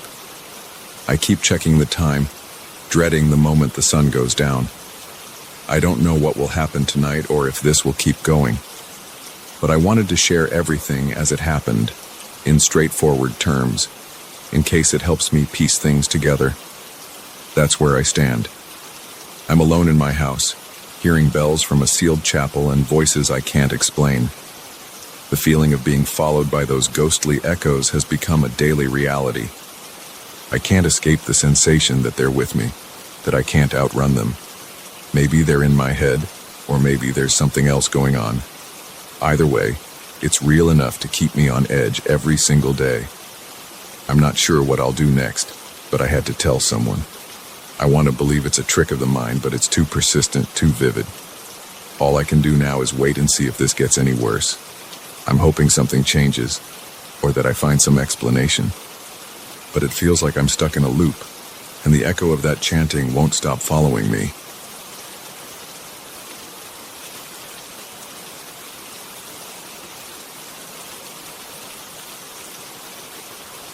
I felt a chill the moment I pried up the rotten floorboards in the old basement. I saw a circle of stone beneath the dust, and the edges looked sealed with some thick mortar. It didn't belong there. It didn't match the rest of the foundation. I crouched and poked at it, then gave it a few taps with my flashlight. It sounded hollow. Right away, my stomach tightened. I had come here to restore this place, not to uncover hidden things. But I couldn't walk away. I grabbed a pry bar and started chipping at the mortar. It crumbled fast. When I lifted that rough stone lid, I saw a dark, hollow space. It was a well, sealed long ago under the floor. At first, I only thought it was an interesting find. I had no idea how much it would change my nights. My name is Eric, and I've been working on this house for about 2 weeks. I bought it at an auction because the price was too good. The structure needed a lot of work. There was water damage on the roof, cracks in the walls, and mold in the basement. The place was huge, with multiple rooms and a large yard out back. I took a leave from my job so I could spend every day here, doing repairs and saving money by handling most of the labor myself. I planned to refurbish the interior and then fix up the outside. I wanted to restore its old charm. The first few days passed quietly. Then I discovered the well. When I pulled the stone lid to the side, I looked down into a dark shaft. It smelled like damp earth and stale air. I shined my flashlight inside and noticed wet stones that went down about 15 or 20 feet. The water at the bottom wasn't visible from my angle, but I guessed there was some water because the air felt cold and heavy. I didn't see anything else. I left the well uncovered for the day, thinking I might seal it again later in a better way, just to keep the basement safe. By the time evening arrived, I decided to cover it with a piece of plywood so nobody would trip or fall in. Then I walked upstairs to clean up. That night, around 5 or 6 p.m., I went down to the basement to double-check the new supports I'd installed under some beams. While I was there, I heard what sounded like a gentle trickle of water coming from the well. I paused and listened. It was faint, but it was clear. I also heard something else. Something like a low murmur or whisper. It was so soft that I couldn't catch any real words or sounds. It could have been the wind or my own ears playing tricks. Still, it made the hairs on my arms stand on end. I shined my flashlight around, expecting to see a drip or something. Nothing. The basement was empty, and the plywood over the well looked the same. I started feeling uneasy, so I went back upstairs and locked the basement door. The next afternoon, I had to work on repairing some plumbing in the kitchen. I tried to focus on the pipes and the tasks in front of me, but the memory of those faint murmurs stayed with me. My shoulders felt tense. My mind kept drifting to the sealed well. The day went by slower than usual. My hands shook a bit when I hammered nails or measured new cuts of lumber. Around 5 p.m. I realized I needed some tools that I'd left in the basement. I didn't want to go down there, but I forced myself to. I flicked on the basement lights and walked down the steps. Everything seemed quiet. The plywood was still on top of the well. I stepped over to my tool bag, picked it up, and headed back toward the stairs. Then I heard that sound of water again, trickling somewhere below the plywood. At the same time, I felt this sudden drop in temperature. My breath caught in my throat. I turned around, expecting something, but there was nothing to see, just the dim light bulb and the dusty floor. I walked over to the well and slowly lifted the plywood. The darkness inside felt deeper than before. I shined my flashlight downward. The water must have been rising because now I could see a faint glow of reflection at the bottom. It rippled a bit, like something was moving. I leaned closer, trying to see better. My flashlight flickered, and in that brief moment I saw wet handprints on the rim of the well. They were fresh, as if someone had just placed their palms on the stones from inside. My heart started pounding in my chest. I backed away, almost tripping over my own feet. Then I slammed the plywood back in place and ran upstairs, leaving the light on behind me. That night, I couldn't settle. I kept hearing those faint murmurs in my head. My chest felt tight, and my stomach churned with anxiety. I tried to watch some TV in the living room, but every few minutes I caught myself listening for noises under the floor. By the time it was around 10 p.m., I couldn't relax at all. I decided to set up a temporary bed in a room on the second floor, hoping I'd be far away from the basement. My mind raced with images of those wet handprints. I felt my palms sweating, and my pulse was going fast. Eventually, I dozed off. In the middle of the night, I woke up. My eyes opened suddenly. I listened. The house was quiet. I tried to tell myself it was just nerves. Then I noticed something. The air had that same damp chill, the same feeling I'd had when I was near the well. It was subtle, but it was definitely there. I sat up in bed and looked toward the hallway. It was dark. I didn't see movement. I grabbed my flashlight and walked down the stairs. The entire house felt still, like it was holding its breath. I got to the basement door, but I didn't want to open it. My legs felt heavy. My heart was pounding so hard I heard it in my ears. I kept telling myself this was just an old house with some old plumbing. Maybe it was normal. I turned around and went back upstairs, ignoring the nagging feeling in the back of my head. The next morning, I decided to examine the well in the daylight. The basement felt less intimidating with the morning sun seeping through the small windows. I slowly removed the plywood again. I forced myself to look around the rim. The wet handprints were faint, but I could still see the outlines if I looked closely. I rubbed my fingers over them, and the stone felt damp, like the moisture had seeped into the surface. I looked down into the well with my flashlight. The water was dark, but I could hear it dripping somewhere deeper. It echoed up the shaft. I tried to see if there was anything down there, but I couldn't make out any shapes. Still, my gut told me something wasn't right. Over the next few days, I threw myself into my work on the house. I tried to stay on the upper floors as much as possible. I installed new cabinets in the kitchen and fixed some wiring in the living room. The place was starting to look better. But every evening, around 5 or 6 p.m., I felt uneasy. I could sense a change in the air. It always started with that soft, dripping sound. I didn't have to be in the basement to hear it. If I was on the ground floor, I could pick it up faintly through the floorboards. It sounded like a steady trickle, followed by hushed voices or whispers that I couldn't fully decipher. My chest would tighten, and I'd feel a burst of adrenaline. Sometimes I just froze in place, holding my breath, trying to convince myself that it was my mind playing tricks. I started leaving the house in the afternoons to avoid that time of day. I'd go to the hardware store or grab a bite to eat. Sometimes I'd just drive around for a while, letting the hours pass. I didn't want to admit that I was afraid to be in my own house during those hours, but I was. And every time I came back, I worried about what I might find. I imagined the plywood slid off the well, or I imagined wet footprints across the basement floor. So far, I hadn't seen footprints, but the handprints remained. Some days they looked like they had multiplied or shifted in position, but I couldn't be sure if it was just me or if they really changed.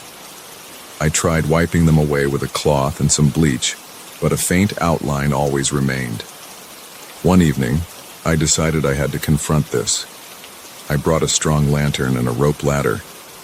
I wanted to see if there was anything physically down there. I didn't plan on climbing in completely, but I thought I'd lower the ladder and shine the lantern around to check the walls. So I went down to the basement at around 4 p.m., giving myself enough time to set up. I opened the well and secured the ladder to a metal support. Then I lowered it into the darkness. I turned on the lantern and inched it down, leaning over the rim, trying to keep my balance. As the lantern got closer to the water, I saw the wet stones glisten. The well's walls had a lot of moss. The water surface was still. Nothing appeared to be moving. I held the ladder with one hand and reached the lantern in with the other. Then I heard a splash below, soft, like a quick movement. My body jerked, my hand slipped, and the lantern swayed, nearly hitting the wall. I recovered my grip and shined the light again, but the water looked still. I felt my heart pounding in my throat. I decided that was enough. I pulled the lantern out and yanked the rope ladder back up. My hands were shaking. My shirt clung to my back from sweat, even though the air felt cold. That night, the murmurs were louder than before. Around 7 p.m., I was in the living room, checking some electrical connections. Then I heard something from the basement. It sounded like a low voice calling out, but I couldn't make out words. It made my chest tighten. My arms felt weak. My mind raced with questions. Am I losing it? Is there someone down there? Could there be an actual person who snuck in? I ran to get my flashlight and a heavy wrench. I gripped the wrench so hard my knuckles turned white. I opened the basement door and shouted, "Who's down there?" No answer. I descended the stairs, flicking on the lights. The overhead bulb flickered. I noticed droplets of water near the well, forming a faint trail on the floor. They led toward the far corner, then stopped. The plywood was still over the well, but it looked shifted, like it had been moved or pushed from underneath. I felt my face go hot with panic. I inched closer, expecting to see it fly off, but nothing happened. I tapped the plywood with my wrench. It made a dull thud. I stood there for at least 2 minutes, listening. Eventually, I slid the plywood back into a centered position, then hurried upstairs, locking the door again. Sleep became impossible.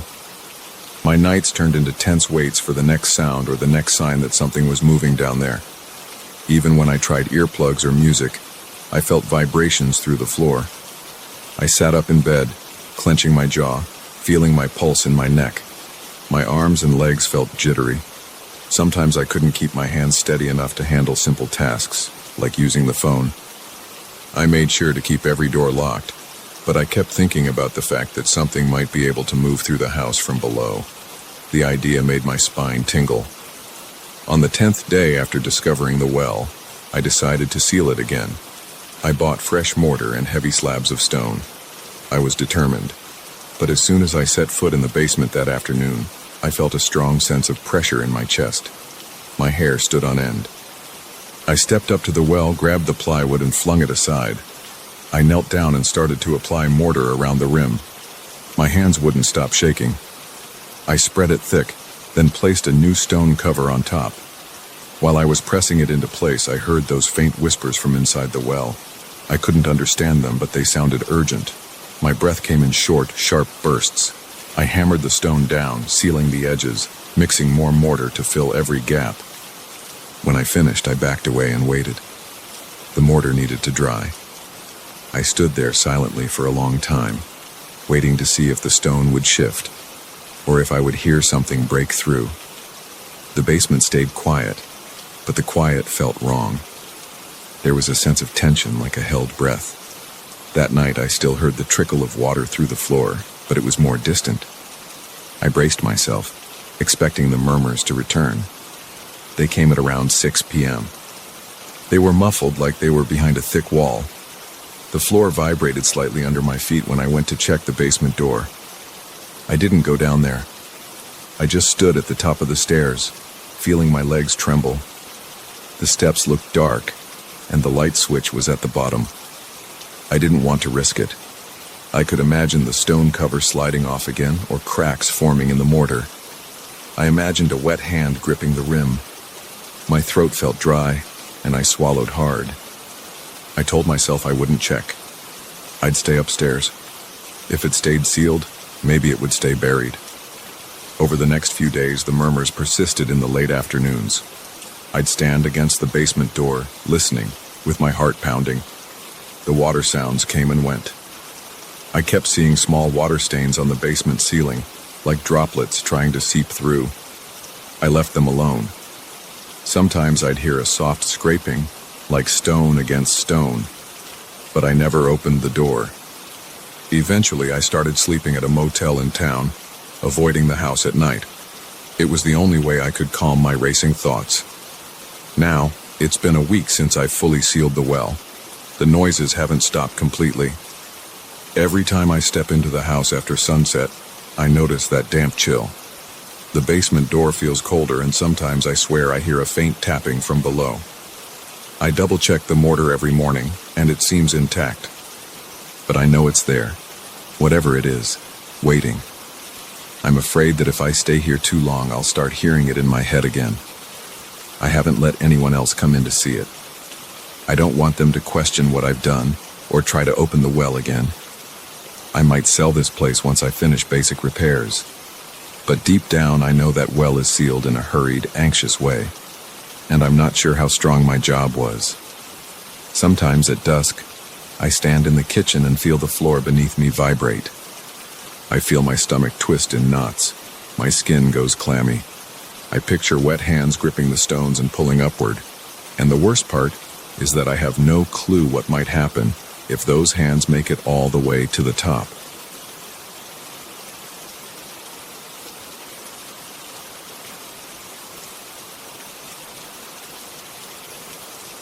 I never expected to feel uneasy in my uncle's old storage room. I went up there to find a suitcase and maybe sort through some boxes of family junk. It was hot and the overhead light flickered every time I moved. Dust got all over my clothes, and I kept sneezing. At first I just wanted to get out of there, but I saw a small trunk near the window, half buried under a bunch of folded tarps. It had my uncle's initials on it, so I got curious. I shoved the tarps aside, unlatched the trunk, and lifted the lid. Inside, I found a stack of faded photographs and an old Polaroid camera. It looked like it hadn't been touched in years. The handle was cracked, and the lens was covered in a thin layer of dust. I picked up the camera and blew off some of the dust. My eyes watered, and I coughed a bit. When I looked closer, I saw that the Polaroid still had a few shots left in it. There was a half-open pack of film inside the trunk, too. The old pictures on top of the stack showed random family gatherings, people standing near a barbecue grill, some relatives smiling with drinks in their hands. No one looked upset or frightened. Everything seemed normal. I flipped through a few more photos. The lighting was bad in some, and others had people standing off-center. But I didn't see anything that screamed weird. I shrugged. Figured it was just standard family stuff and put them back. Later that evening, I decided to test the Polaroid. I was bored, and something about vintage cameras always felt kind of fun to me. I stepped outside onto the front porch. The sun was setting, and the light was perfect for a test shot. I framed the driveway in the camera's viewfinder, clicked the shutter, and listened to the familiar whir as the photograph ejected. I waited the recommended time, then watched the picture come to life. It showed the driveway and part of the yard. But in the bottom right corner, there was a faint dark smudge. It looked like a shadow, but I couldn't figure out where it was coming from. There wasn't anything around me that could cast a shape like that. The tree was too far to the left, and the fence was behind me. I chalked it up to old film or a dirty lens. I went back inside and wiped the lens with a microfiber cloth. I took another shot in the kitchen, facing the hallway. Same thing. This time, the shadow was on the left side of the photo near the doorway. It was darker and more distinct. It almost looked like part of a shape, maybe the edge of someone's shoulder. I looked over at the doorway. The hallway was empty. No one was around.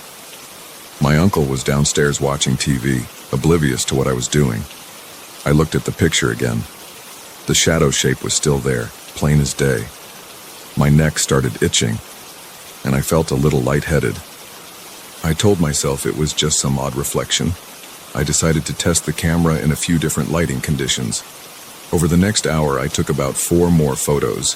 One in the living room, one in the backyard, one in the garage, and one on the sidewalk outside.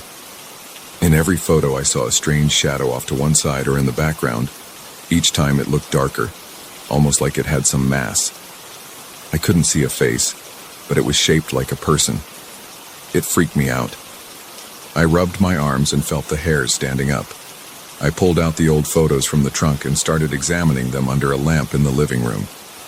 They were mostly family shots, but I noticed that in some of them, if I looked hard enough, there was a strange dark spot here or there, often near the edges. It was subtle, but once I saw it, I couldn't unsee it. It had the same vaguely human shape. I checked about 20 pictures, and in at least half of them, I spotted that same shape. It was never front and center. It was always lurking in the background or the corner, almost hidden by furniture or part of the scene. I felt a lump in my throat, and my stomach felt cold. I tried to show my uncle, but he shrugged it off. He said the camera was old, the film was probably expired, and I was letting my imagination run wild. I didn't push it. Instead, I went to my room with the pictures. I spread them out on my desk under a bright lamp. I studied them one by one, comparing angles and lighting. Some of these photos were 20 years old. Others looked more recent. In every set, there was that figure, or at least a piece of it. Sometimes it was a full outline. Other times it was just a hint of a limb or the side of a head. But it was always the same size, the same dark tone. I felt an uneasy pressure in my chest. The next morning, I tried again. I snapped a few shots around the house, making sure I stood in places where I knew the light source wouldn't cause odd shadows. In each shot, the shape got clearer. By the time I took the third picture, I could make out what looked like an arm, or maybe a torso behind me. I walked around, checking behind doors and looking for anything that could mess with the lighting. There was nothing. I took a step back, wiped sweat off my forehead, and tried to calm down. My heart was pounding. My hands felt clammy. I started thinking maybe the camera was doing something supernatural, but that made no sense. It was just an old Polaroid. There had to be some logical explanation. But the more I looked at the photos, the more I felt that heavy sensation in my gut. Each time I blinked, I pictured that dark figure creeping behind me. I didn't see it with my own eyes. It was only in the photos. But it was there. I decided to run a test. I used my phone's camera to take a picture of the exact same scene. I placed the Polaroid on a table, framed the same spot with my phone, and clicked. The phone picture showed nothing unusual. The Polaroid showed that same shadow leaning around the side of a chair. My hands shook. I dropped the Polaroid photo on the floor and had to pick it up. I felt my heart thudding against my chest wall. I called a friend over that afternoon just to have another set of eyes. I didn't say why. I just said I wanted to show him something in my uncle's house. When he arrived, we went into the living room. I laid out the Polaroids on the coffee table. He looked them over, frowning. He said it looked like a glitch or maybe a smudge on the lens. I told him I cleaned the lens. He shrugged. Then I asked him to stand in the room while I took a Polaroid shot and a cell phone shot of him in the same spot. We waited for the Polaroid to develop. We both saw it at the same time, a tall, shadowy shape right behind him like it was leaning over his shoulder. He yelped and jumped away. He spun around, looking at the empty air behind him. There was nothing there. He stared at me, his face pale. He grabbed his keys and said he had to go. He didn't give me a reason. He just got out of there. I didn't blame him. I felt a tightness in my own chest. The house felt stuffy and oppressive. I could smell the musty carpets in my own sweat. That evening, I flipped through the older photos again, the ones I'd taken from the trunk. I noticed that some people in the shots looked uneasy, even though they were smiling. One aunt had her hand on her shoulder like she felt something behind her. Another cousin was looking off to the side with a weird expression. Could they have felt it too? I turned on every light in the room because I felt on edge, like something might be just out of my sight. I kept checking over my shoulder. Every time the floor creaked, I jumped. My uncle was downstairs, clueless. He was probably cooking or watching TV. I didn't tell him how freaked out I was because I didn't think he'd believe me. He'd just laugh it off or say I was being paranoid. That night, I barely slept. The air felt thick. I kept thinking about that figure. When I finally dozed off, I had unsettling dreams that involved dark corners and shifting shapes. I woke up every couple of hours, sweating and breathing fast. I didn't want to take another photo, but I felt compelled to. I needed to see if the shadows changed again. So early the next morning, I decided to go outside. I walked around the house to the backyard. The sun was bright, and there were no large trees or fences close enough to cast weird shadows. I lifted the Polaroid, aimed it at the back door, and took one shot. I waited until it developed. My stomach churned when I saw it. The shape was bigger now, almost like it was standing a few feet away from me. I took another shot. This time, I tried to include myself by flipping the camera around and taking a selfie. The background showed the yard, a small shed, and part of the house. And there it was, a silhouette that looked almost solid. It was behind me, slightly to my left, like it was watching me. My mouth went dry. I dropped the photo in the grass. My hands shook so badly that I had to bend down slowly to pick it up. I went back inside, locked the door, and went straight to my room. I piled all the photographs on my desk and looked at them in sequence. The earliest photos from years ago showed faint smudges. Over time, they got darker. In the most recent ones, the shape was almost lifelike. I couldn't see any facial features, but the outline was unmistakable. It looked human in form, but it was like a black void. I felt a knot in my throat. I rubbed my eyes and took a few deep breaths. My heart felt like it was pounding in my ears. I decided I had to stop taking pictures. I considered throwing the camera away, but a part of me wanted answers. I thought maybe I could find some information about odd Polaroid phenomena. I searched online for stories about cameras capturing unseen shadows. I read a few forum posts. Some people claimed they had weird experiences, but nothing sounded exactly like what I was dealing with. My eyes felt dry from staring at the screen. My back ached from tension. I kept glancing at the door, half expecting to see that shape in real life, but it never appeared in normal vision. It was only in the photos. By late afternoon, I was exhausted, but I couldn't sleep. I could barely eat. My stomach was too twisted in knots. Every time I thought about the next photo, I got a fluttering feeling in my gut. I told myself not to do it, but around sunset, I finally broke down. I grabbed the camera and pointed it at the hallway outside my room. I took one picture. As the image appeared, I felt like I was holding my breath. When the chemicals finished developing, I saw a tall, dark outline in the hallway, turned slightly in my direction. My legs felt weak. I sat on the floor, leaning against the wall.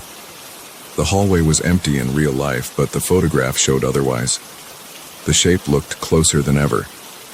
I noticed a prickling sensation on my arms, and I realized I was shivering even though it wasn't cold. I stared at that picture for a few minutes, trying to steady my breathing. My thoughts were racing, but they were simple thoughts. This is so messed up. What am I supposed to do? I felt alone with this. I set the photo down and crawled onto my bed. The spring squeaked and I lay there staring at the ceiling. I could hear the distant hum of my uncle's TV downstairs. I swallowed hard. My throat felt dry. Eventually I sat up, packed the camera and all the photos into a bag and zipped it shut.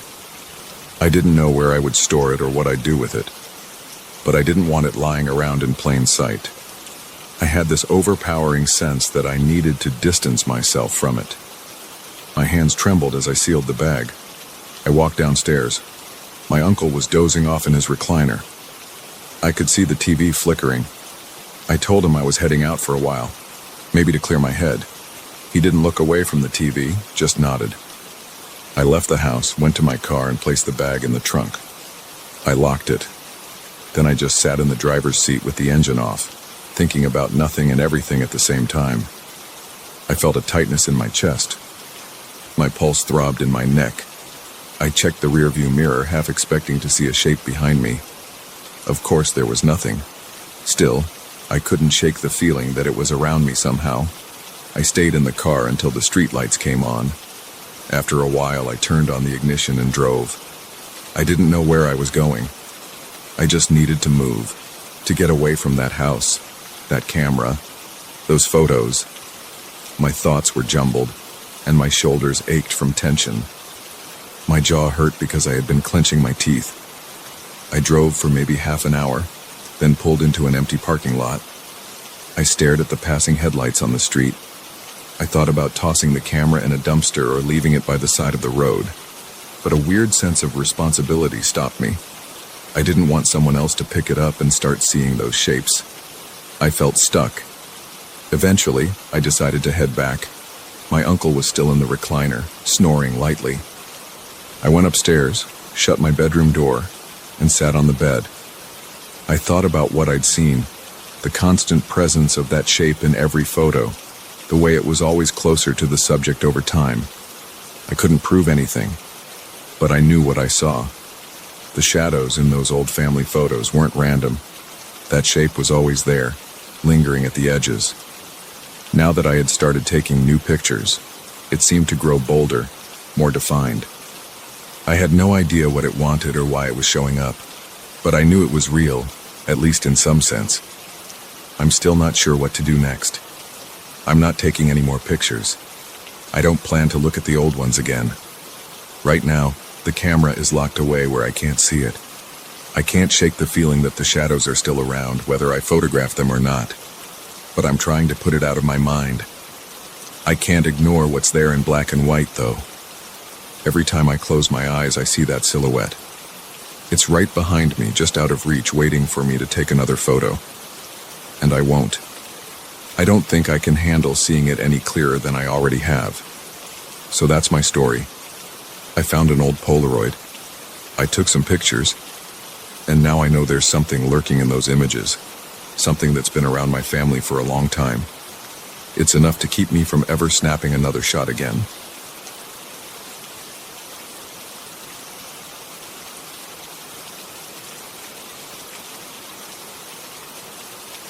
I noticed something was off the first night I moved my boxes into the basement. The concrete walls felt too solid, and I saw faint lines in one corner that looked like they had been sealed with fresh plaster.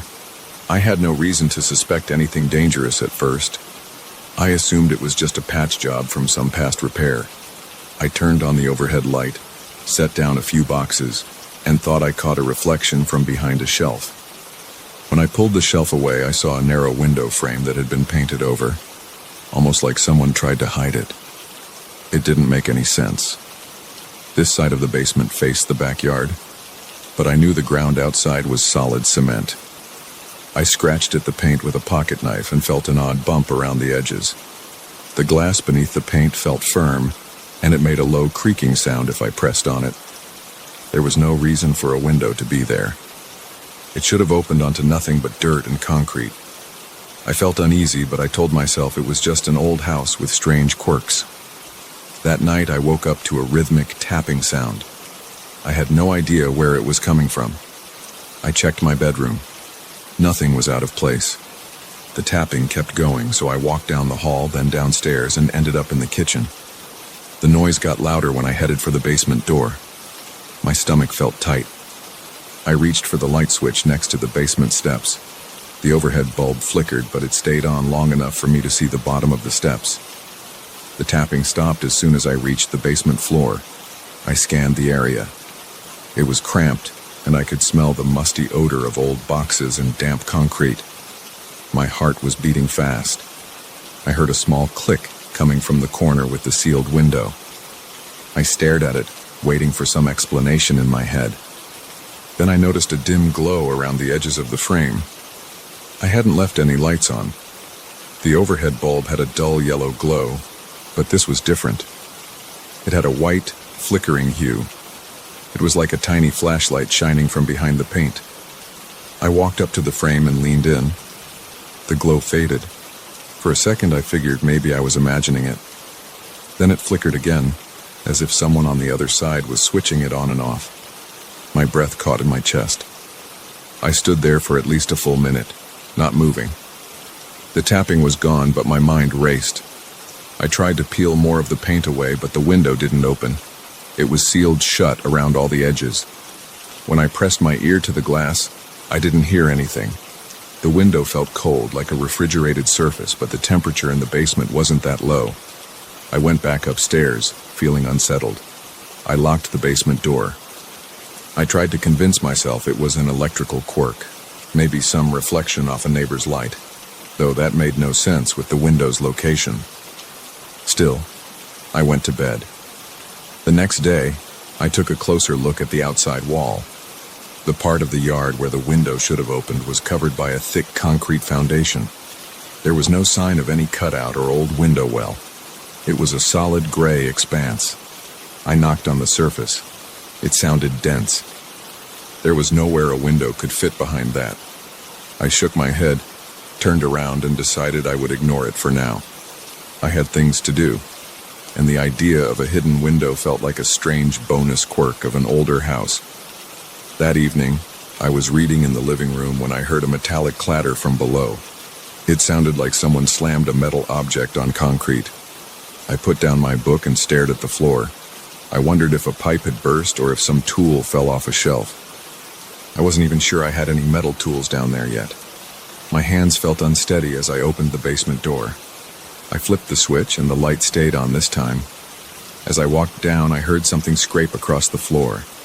I took slow steps, trying not to make noise. I felt short of breath. When I turned the corner, I saw the sealed window. A faint glow pulsed behind it, like a slow heartbeat. Every pulse lit up the edges of the frame, then faded. It made the basement look more cramped. My skin prickled. I walked over and stared at the glass. The paint was chipped around most of the edges now, and I could see more of the window's surface. It was dirty and had streaks from the inside, almost as if something had wiped at it. I tapped on the glass with a finger. The pulse of light stopped for a second, and the scraping noise came again from behind the window. I leaned closer. Something moved on the other side. I didn't see it clearly, but I felt motion like a shape shifting in the darkness. I jumped back, startled. My heart pounded. I steadied myself by breathing slowly. My mind raced with questions. What could be on the other side? The outside was just concrete. I noticed my hands were shaking. I walked to my workbench and picked up a small screwdriver. I tried to pry the frame away from the wall, but it wouldn't budge. I ran the tip of the screwdriver around the seam. The wood was old, but firm. I felt a cold draft against my fingers. It didn't make sense. The basement wasn't freezing. That cold breeze had to come from somewhere. I stepped back, rubbed my eyes, and decided to leave the basement. My nerves were shot. Before I left, I took one last look at the window. It stayed dark, but I sensed something behind it. For the next few nights, I heard random noises. clicking, tapping, low scraping sounds. They never lasted long, but they always started late, around midnight. My appetite disappeared and I had trouble sleeping. My head felt heavy from the lack of rest. I tried ignoring the sounds, but they got louder, like something was drawing me down there on purpose. When I finally gave in, I found the window glowing each time. It was getting clearer. More paint had chipped off, or maybe the paint was thinning on its own. I saw shapes behind the glass, but I couldn't describe them. They looked like twisted shadows. Sometimes the light blinked in short bursts, making the shadows jump. Other times the light stayed steady, revealing outlines that looked too large to be reflections of anything in my basement. One night, I grabbed a flashlight and decided to record what I saw with my phone. I walked down the stairs, phone in hand, flashlight in the other. I kept the overhead light off to see if the glow would show up better. As soon as I reached the bottom, the glow flickered once and went out. I turned on my flashlight and aimed it at the window. The glass was almost fully revealed now. The paint had peeled away so much that I could see clear spots. Through one of those spots, I saw a faint image of a wooded area. Tall trees, some kind of clearing. It didn't look like my backyard. My backyard has a few bushes and a short fence. Nothing like a forest. My skin felt clammy. I tried to steady my phone camera on the spot, but all I got was a dim reflection. I saw my own face in the glass, pale and tense. When I turned off the flashlight, the glow flared back to life, but my phone's camera still didn't pick it up clearly. There was only a faint glare on the screen. I felt a sudden headache, like a pressure behind my eyes. I left the basement after a few minutes, my heart thudding the whole time. A few days later, I was lying in bed, half asleep, when a loud thump woke me. It felt like it came from the wall beneath me. My bedroom is directly over the basement corner, where the window is. I sat up, heart pounding, and listened. Another thump, followed by a scraping sound, reached my ears. I got out of bed, threw on some sweatpants, and forced myself to walk down there again. I was tired of feeling like a prisoner in my own house. My legs were shaky. The air in the basement felt stale and cold. My nose twitched. I could almost taste the damp concrete. The overhead light flickered a little, then went steady. I approached the window. I could see almost everything through it. The glass had become much cleaner, or maybe something on the other side was wiping it. My eyes focused on the strange scenery. It looked like a different place entirely, a wide open space. The thumping sound resumed, and I realized it was coming from behind the glass. Something was hitting it, testing its strength. I pressed my ear to the window. I could hear a faint rustling noise, like branches swaying. Then I heard a dull scrape, like claws on wood or maybe nails on glass. My mouth felt dry. I backed away, never taking my eyes off the pane. That was the first time I realized something was trying to get in. I felt an overwhelming sense of dread. My mind was spinning with fear. My chest felt tight and a cold sweat beaded on my forehead. I stepped back to the stairs, half expecting the window to burst open. It didn't. The tapping died away, replaced by a steady glow. I turned off the overhead light. In the darkness, the glow was strong enough to light up the entire corner. I could see the reflection of the rest of the basement in the glass. My storage boxes, my tool bench, my old chair. Everything looked normal except for that bright shifting window. Over the next week, I tried to focus on other things. I went to work. I came home. I ate dinner. But every night I heard noises. They were getting louder and more violent. Sometimes it sounded like the window was about to crack. I dreaded going down there. My nerves were on edge. My body felt weak from the constant anxiety. I jumped at every small noise. I tried turning up the TV, wearing headphones, anything to distract myself. But around the same time each night, that distant tapping or scraping pulled me back. One night, I stayed away. I locked my bedroom door and tried to ignore the sounds, but they got so loud I couldn't sleep. Around 2 a.m, I decided to face it again. I took a crowbar this time. I don't know what I expected to do with it. I guess I just wanted to feel safer. My hands were sweaty on the metal. The basement smelled damp and stale. I flicked on the light and stared at the window. It was fully clear now, no trace of paint. The frame looked like it had expanded or changed, because I could see details in whatever world was on the other side. I saw tall, thin trees in the distance. The sky looked darker than night, but it wasn't black. It had an unsettling gray shade, almost colorless. I blinked, trying to focus. Then something shifted near the glass. It pressed against it from the other side, making the pane bulge outward a fraction. The window flexed like a thin plastic sheet, then snapped back. My arms went cold. I tightened my grip on the crowbar. A soft tapping started, then turned into a continuous scratch. I forced myself to get closer. My reflection overlapped with the shape in the window. It was hard to see details, but I sensed it was tall. It had a shape like a person, but the proportions seemed off. It turned its head, or what I assumed was a head, toward me. I couldn't see eyes, but I felt watched. My heart hammered. My thoughts were racing. I wanted to shut my eyes, but I kept them open. The thing lifted an arm, and I saw a faint outline of long fingers or maybe elongated claws. It tapped on the glass, making a hollow rhythmic sound. My stomach churned. I found myself backing away, but I couldn't look away. The glow brightened, lighting up the basement in a harsh white glare. I raised the crowbar, unsure of what to do. The shape kept tapping and pushing. The glass squeaked. I thought about swinging the crowbar, but I was afraid to break the window. What if smashing it let that thing in? My chest tightened. My breathing was fast and shallow. My ears rang. I felt dizzy. I tried to think logically, but my mind was blank. The tapping became pounding. The entire frame rattled. It sounded like it was ready to crack. My arms shook. I stumbled back toward the stairs, crowbar still in hand. The pounding stopped the second I reached the first step. I heard a deep, vibrating sound, almost like a growl. Then the light behind the window shut off, leaving me in near darkness. The overhead bulb flickered again and went out. I scrambled up the stairs, slammed the door shut behind me, and locked it. For the next few hours, I sat in my living room, lights on, crowbar at my side. I stared at the basement door. My heart wouldn't settle. My stomach felt queasy. I kept expecting to hear wood splintering or glass shattering, but everything stayed quiet. Around dawn, I forced myself to check the basement again. I opened the door slowly. The overhead light came on like normal. Nothing seemed disturbed. No broken glass. No cracks in the frame. The window was still there, but it looked darker.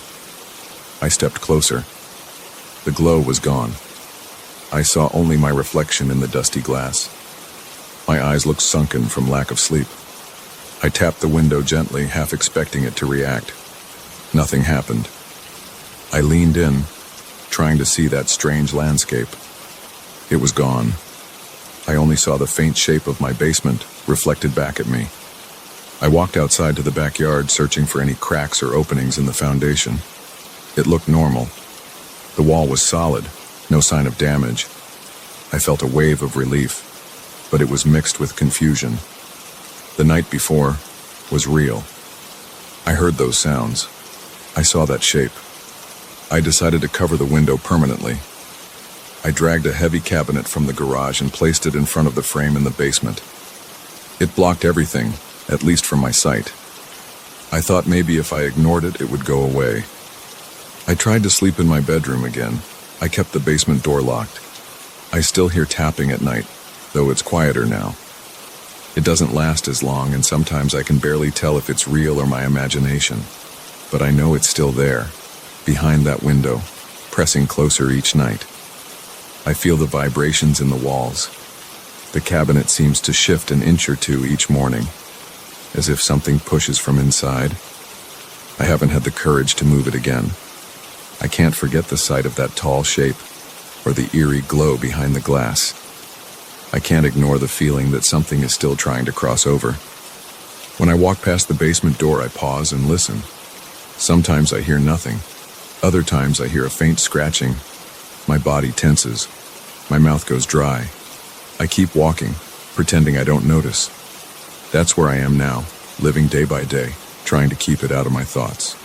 But deep down, I know the window is still there, hidden behind the cabinet, sealed into the foundation where it doesn't belong. I don't know how long the seal will hold. I don't know how it appeared or what's on the other side, waiting for another chance to break through.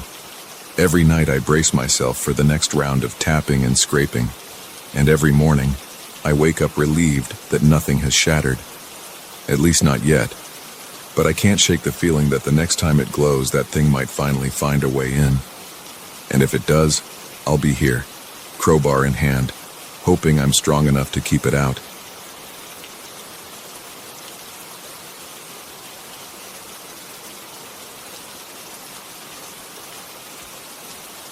I still remember the exact moment I saw that figure for the first time. It was almost midnight, and I was driving on an empty stretch of highway. The sky was clear, but the darkness around me felt heavy. My hands were tight on the steering wheel, and the only sounds I heard were the hum of the car engine and the faint rush of wind against the windows. Then, out of nowhere, I noticed movement near the row of streetlights lining the roadside. Something pale darted across my field of vision.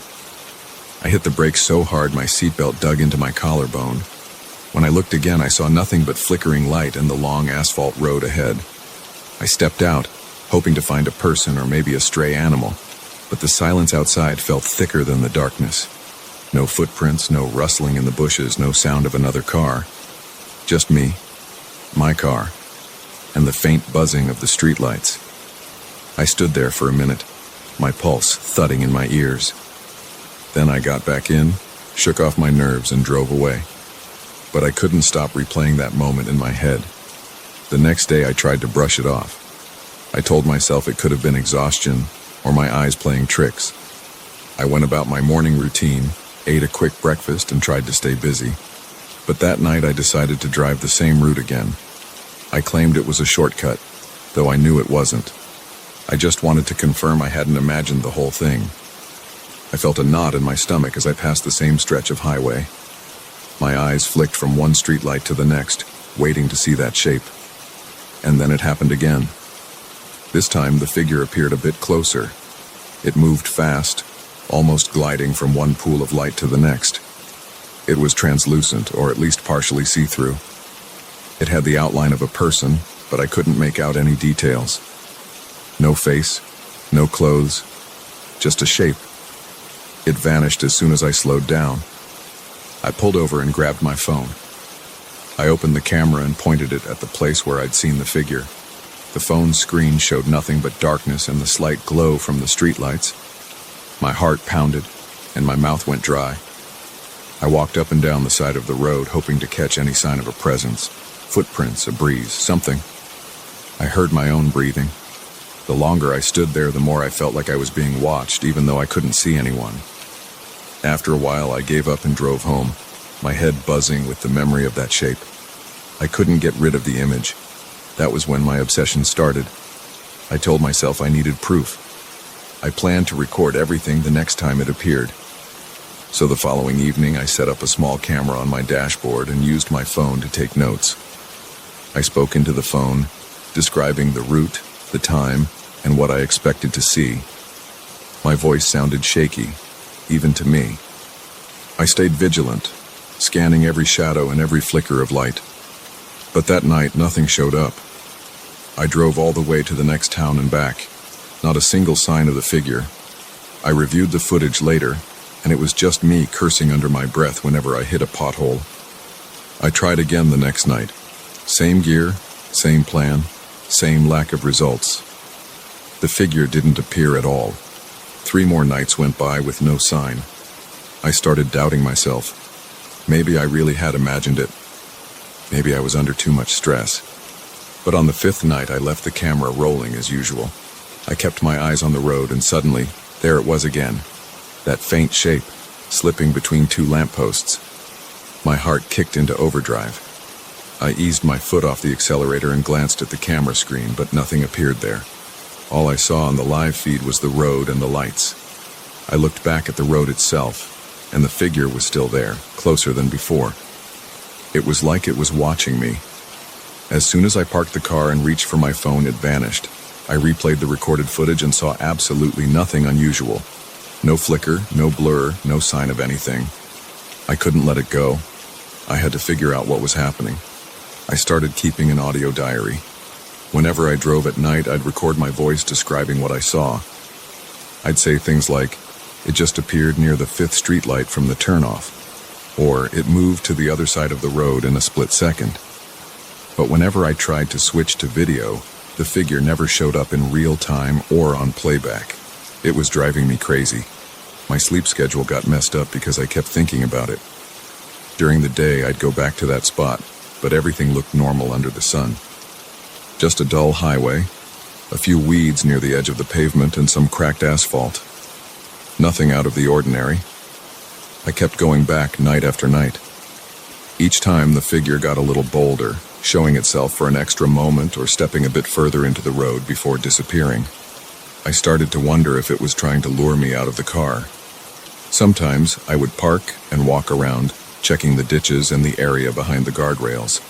I'd call out, "Hello? Is anyone there?" My heart would pound and the hair on my neck would stand on end. But I never got an answer.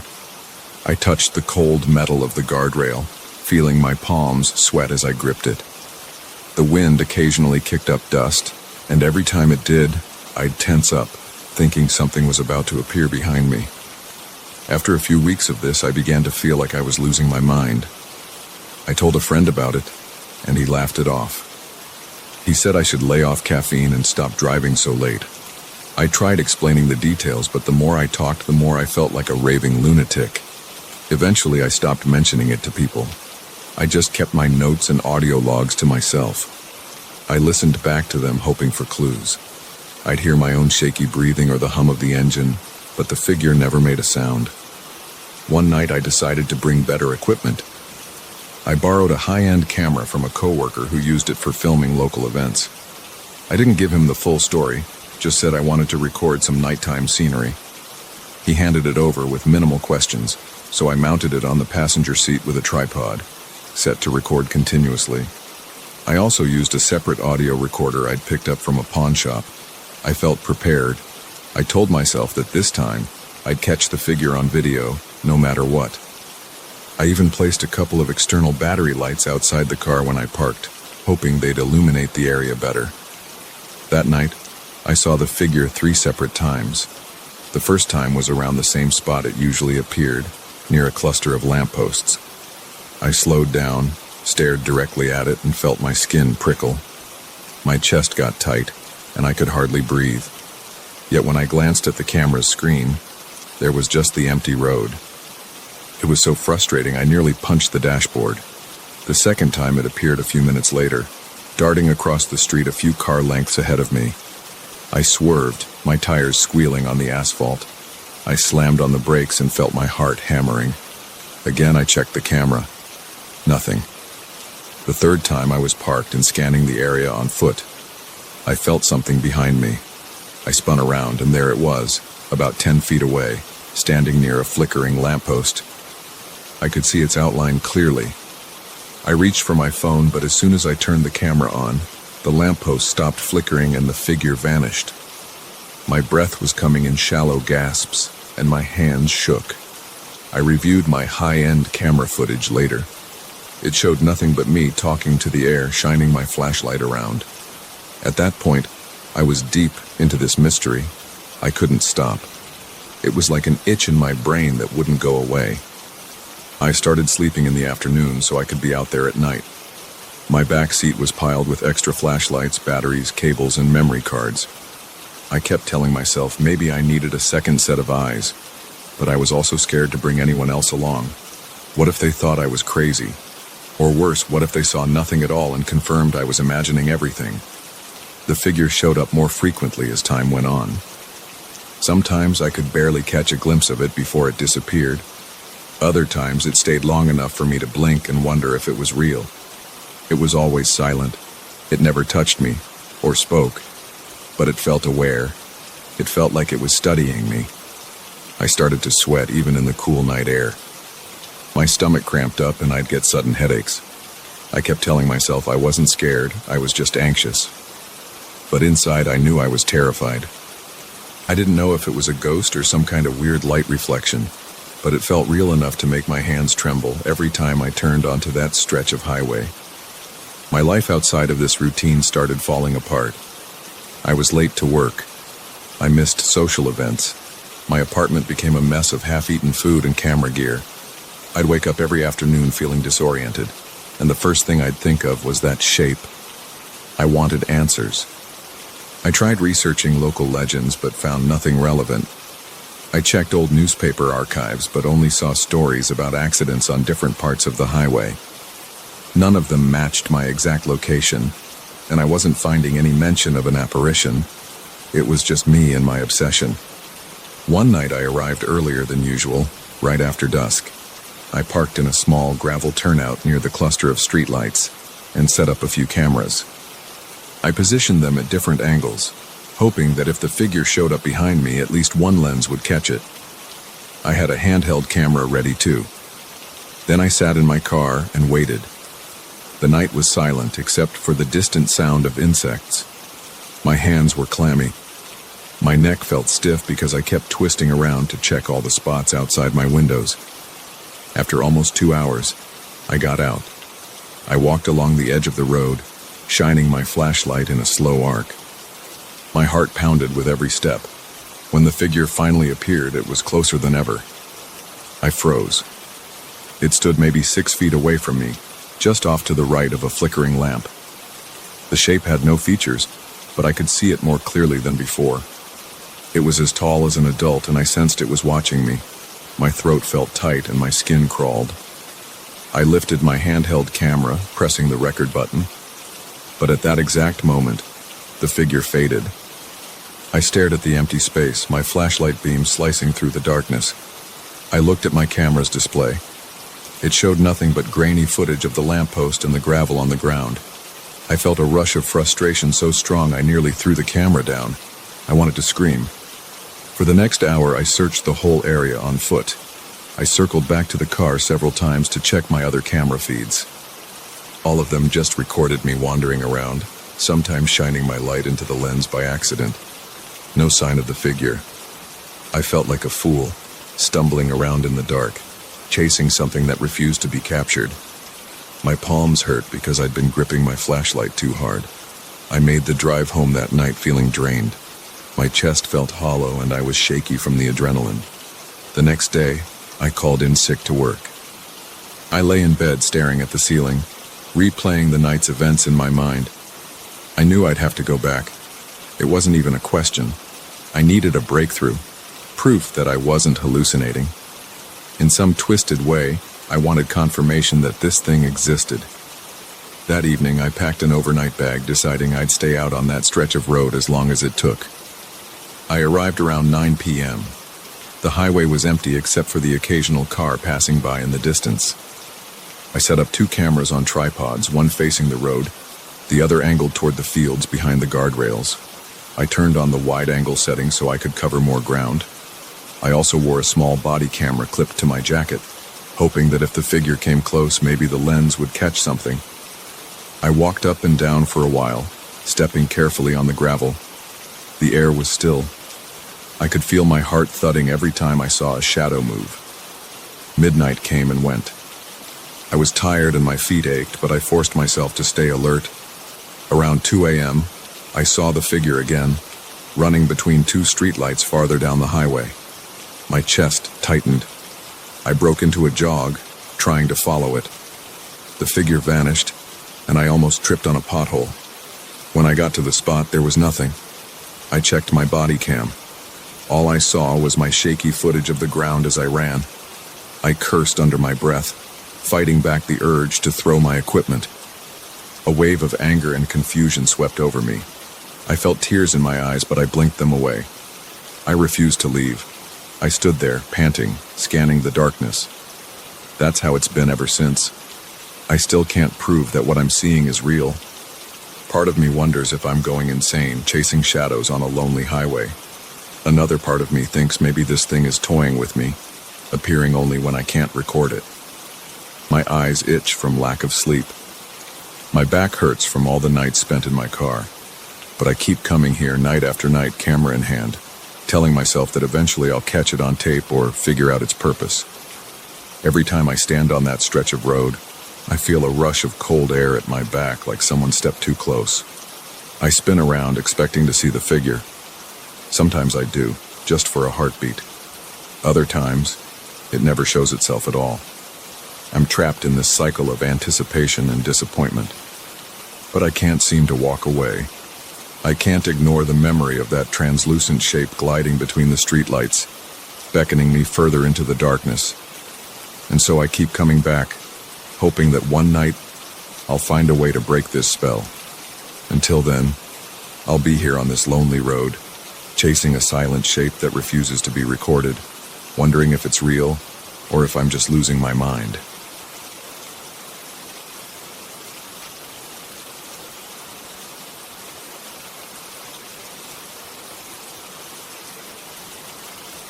I walked into that hotel with my mind set on the next day's business meeting.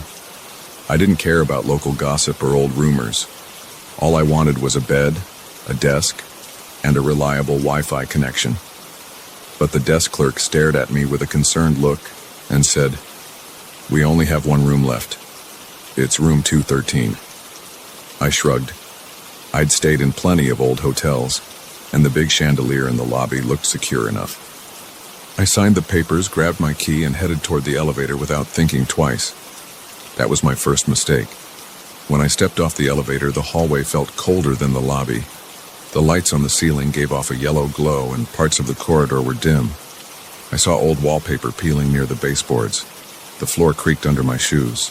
My room was at the end, which made sense since 213 was the last number on that floor. I heard a faint hum from the overhead lights, and I could smell something dusty, like stale air mixed with cleaning fluid. I passed a couple of doors that looked warped with age. Their metal number plates were scratched and tarnished. It felt deserted, and I thought maybe everyone else was asleep. It was already after 11 p.m. When I reached my door, I noticed the brass numbers 213 were loose, and the 3 was slightly crooked. I paused for a second, then unlocked the door and walked in. The room was bigger than I expected. The bed had a thick blanket with a floral pattern, and there was a heavy wooden dresser against the wall. The carpet had dark stains near the corners. The air felt stale, like nobody had opened a window in a while.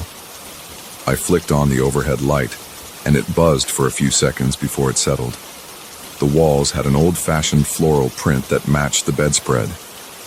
There was a single window with thick curtains. I saw a little desk and a wooden chair. The bathroom was immediately to my right, with an old porcelain sink and a yellowish bathtub. I noticed the mirror had a couple of cracks running through the edge. I set my suitcase on the bed and tried to settle in. I was tired from my flight, so I didn't plan on staying awake for long. I checked the Wi-Fi on my phone. The signal was weak, but workable. I sat on the bed and pulled out my laptop. While I waited for some emails to load, I heard a faint thumping noise above me, like someone dropping something on the floor above. I frowned. There wasn't a floor above me, though. I was on the top floor. I tapped my foot on the carpet and listened. The noise came in short bursts, then stopped. I told myself it could be the pipes or some old building quirk. I tried to ignore it and focused on my email. I typed a few short messages to coworkers confirming the next morning's schedule. Then I scrolled through some updates and realized I wasn't concentrating. That soft thumping continued, almost like footsteps.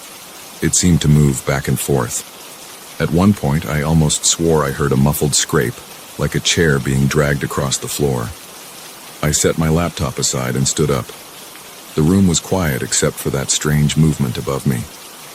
I walked to the window and peeked outside. The parking lot was mostly empty. There were a few lights, but nothing was happening out there. I decided I was too tired to care. I told myself old buildings make random noises. I turned off my laptop, changed into a t-shirt and sweatpants, and went to use the bathroom. The bathroom light flickered before staying on. I splashed water on my face and noticed how cold it was. The pipes made a groaning sound when I turned the faucet handle. I shrugged it off. I shut off the bathroom light, stepped out, and then heard a creak behind me. The door slowly moved on its own, closing halfway. I felt a small chill run down my arms. I reached out and pulled the door open again, then let it rest in its original position. It stayed put. I got into bed and turned off the main light. A dim lamp on the nightstand cast long shadows across the floor. I tucked myself in and tried to sleep. The footsteps above me died down after a while, or maybe I just got used to them. My eyes grew heavy. Sometime later, I jolted awake. I wasn't sure how long I'd slept. I fumbled for my phone and saw it was almost 2 a.m. My heart pounded in my chest, and I wasn't sure why. Then I noticed the bathroom light was on. I was certain I had turned it off. I pushed the blankets off and got out of bed. The floor felt cold. I walked to the bathroom door and found it closed. I tried the handle, which turned easily, but the door felt heavier than before. Once I pushed it open, I saw the faucet running at full blast. Water splashed against the sink basin and dripped onto the floor. The mirror was fogged up, and the entire room felt damp. I reached over and turned off the faucet. My hands shook a bit. I stood there, staring at the sink. I didn't see any reason for it to turn on by itself. I wiped the water off the edges of the sink. Then I noticed the light switch was indeed in the on position. I flipped it off and walked back into the room, checking every corner. I opened the closet. It was empty except for some extra pillows. I checked behind the heavy drapes and saw only dusty glass. The window was locked. My suitcase was still on the bed, undisturbed. Nothing else looked out of place. My pulse was still high, and my breathing was uneven. I told myself maybe I had left the faucet dripping and forgot. I tried to calm down. I got back into bed and put my phone on the nightstand. My mind kept replaying the image of the faucet running full blast. A slow, sinking feeling told me that wasn't normal, but I needed rest. I eventually dozed off again. Around 4 a.m., I woke up with a jolt. This time I heard a loud bang. I shot upright. The room was dark except for that small nightstand lamp. My mouth felt dry, and my skin prickled with sweat. I listened. A creak came from near the bathroom door. I realized the door was now wide open and the light inside was off. I quietly swung my legs over the side of the bed and stood up. My legs felt unsteady. I took a few steps toward the bathroom, but there was only silence. No dripping faucet, no footsteps overhead.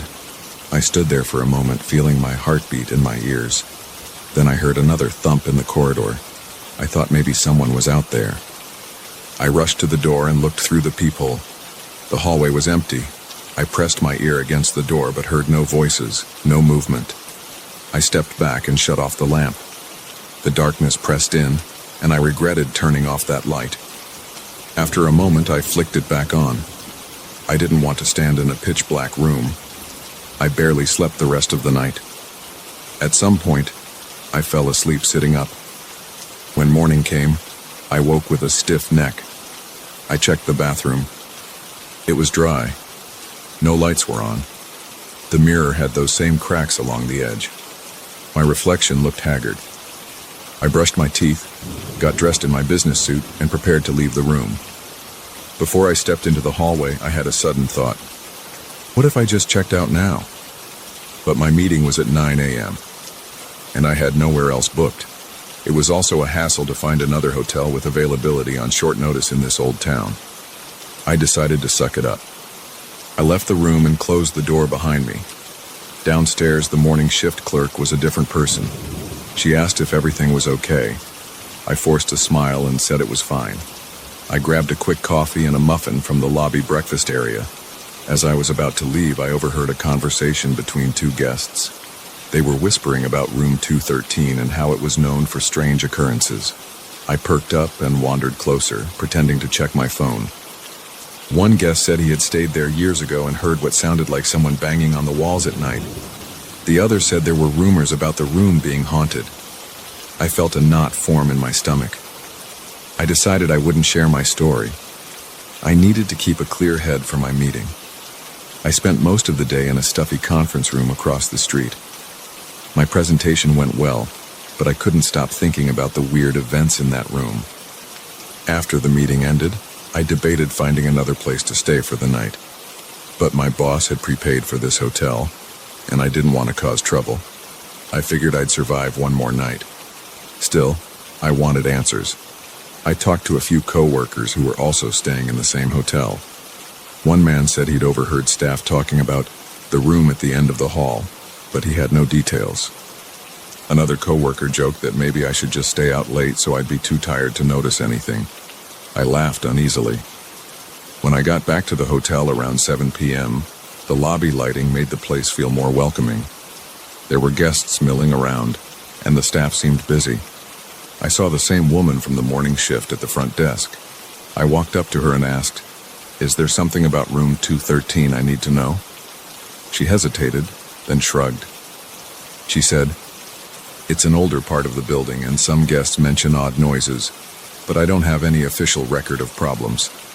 Her tone was neutral, but she wouldn't meet my eyes. I felt a chill, but I just nodded and stepped away. Another staff member, who was stacking some towels behind the counter, glanced at me and then turned away quickly. I knew something was off. I took the elevator up to my floor. The corridor lights were dim again, and the stale smell was back. My door looked the same.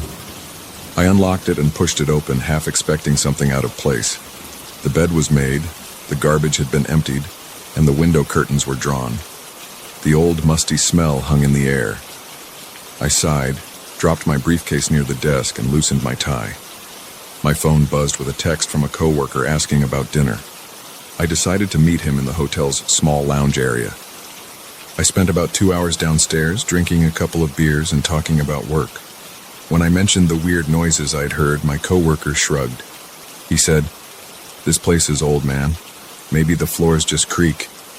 I nodded and laughed, trying to brush it off. Still, a small part of me felt uneasy. Around 10 p.m., I walked back to my room. I considered just calling it a night. I was tired, and I planned to leave early in the morning. My flight was at noon, but I wanted to check out by 9 a.m. Inside the room, I flipped on the main light. It buzzed for a few seconds, then settled into a faint flicker. I turned on the TV for some background noise. There weren't many channels, so I left it on a local station. I sat at the desk and started typing up some notes on my laptop. About 30 minutes passed without incident. Then the overhead light started flickering more intensely. It made a quick zapping sound and then went dark. The TV screen faded into static for a second before returning to normal. I walked to the light switch and tried flipping it off and on. Nothing happened. The bulb had burned out. Great, I thought. Now I had to rely on the lamp by the bed, which gave off a weaker glow. I sat back down at the desk, relying on my laptop screen for more light. A few minutes later, I heard a shuffle behind me. It was a soft, scraping noise. I froze, my hands hovering over the keyboard. The TV volume was low and the lamp on the nightstand didn't brighten much of the room. I turned around slowly. The bathroom door was open, and the interior was dark, but I got the sense something was different. I stood up and took a few steps toward the bathroom. My pulse raced, and I felt a weird prickling sensation along my arms. When I reached the doorway, I flicked the bathroom switch. The light flickered. Then I heard a sudden rush of water. The faucet turned on by itself, blasting water into the sink. I stepped back, my heart hammering. The handle was twisting on its own, or at least it looked that way. I reached out and grabbed the handle. It felt ice cold, and I forced it down. The water stopped. I stood there breathing heavily. My shirt was damp from the splash. I took a step back into the main room.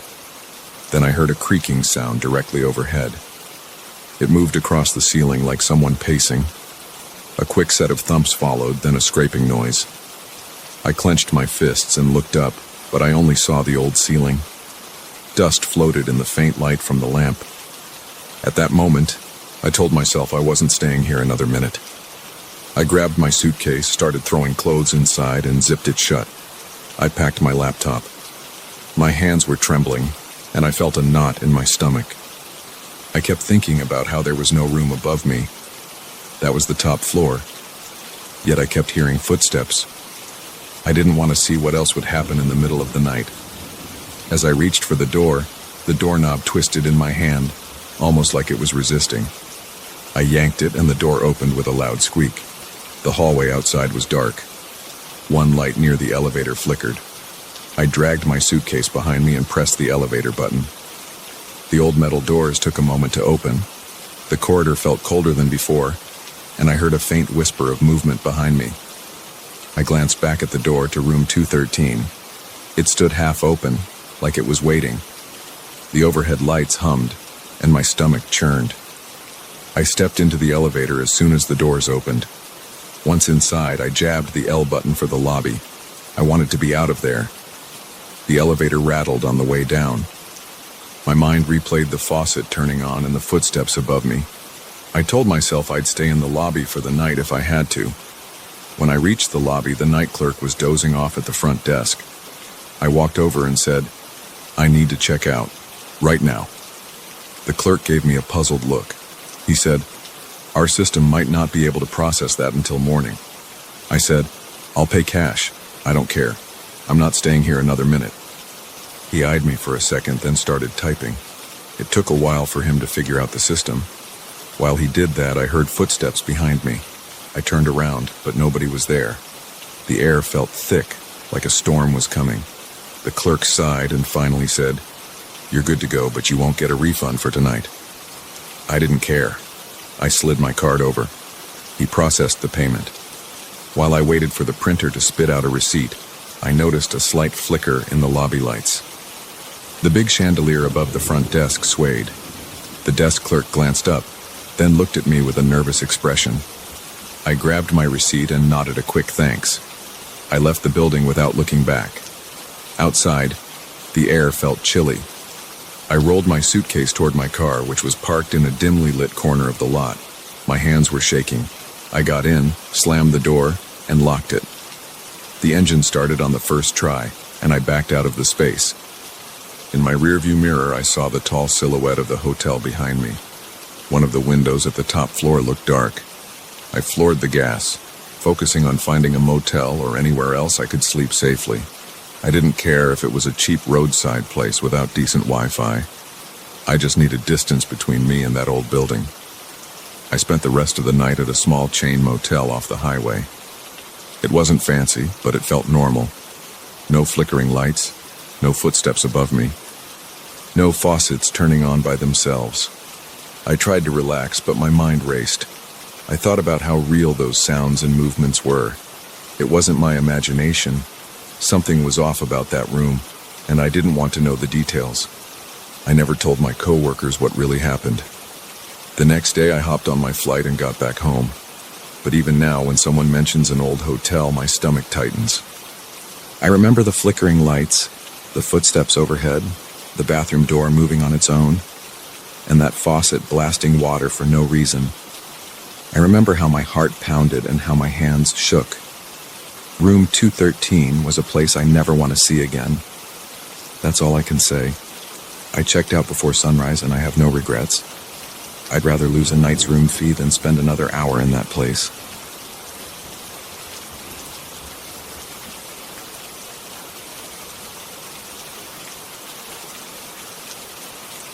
I inherited a painting last month from a distant uncle I barely knew.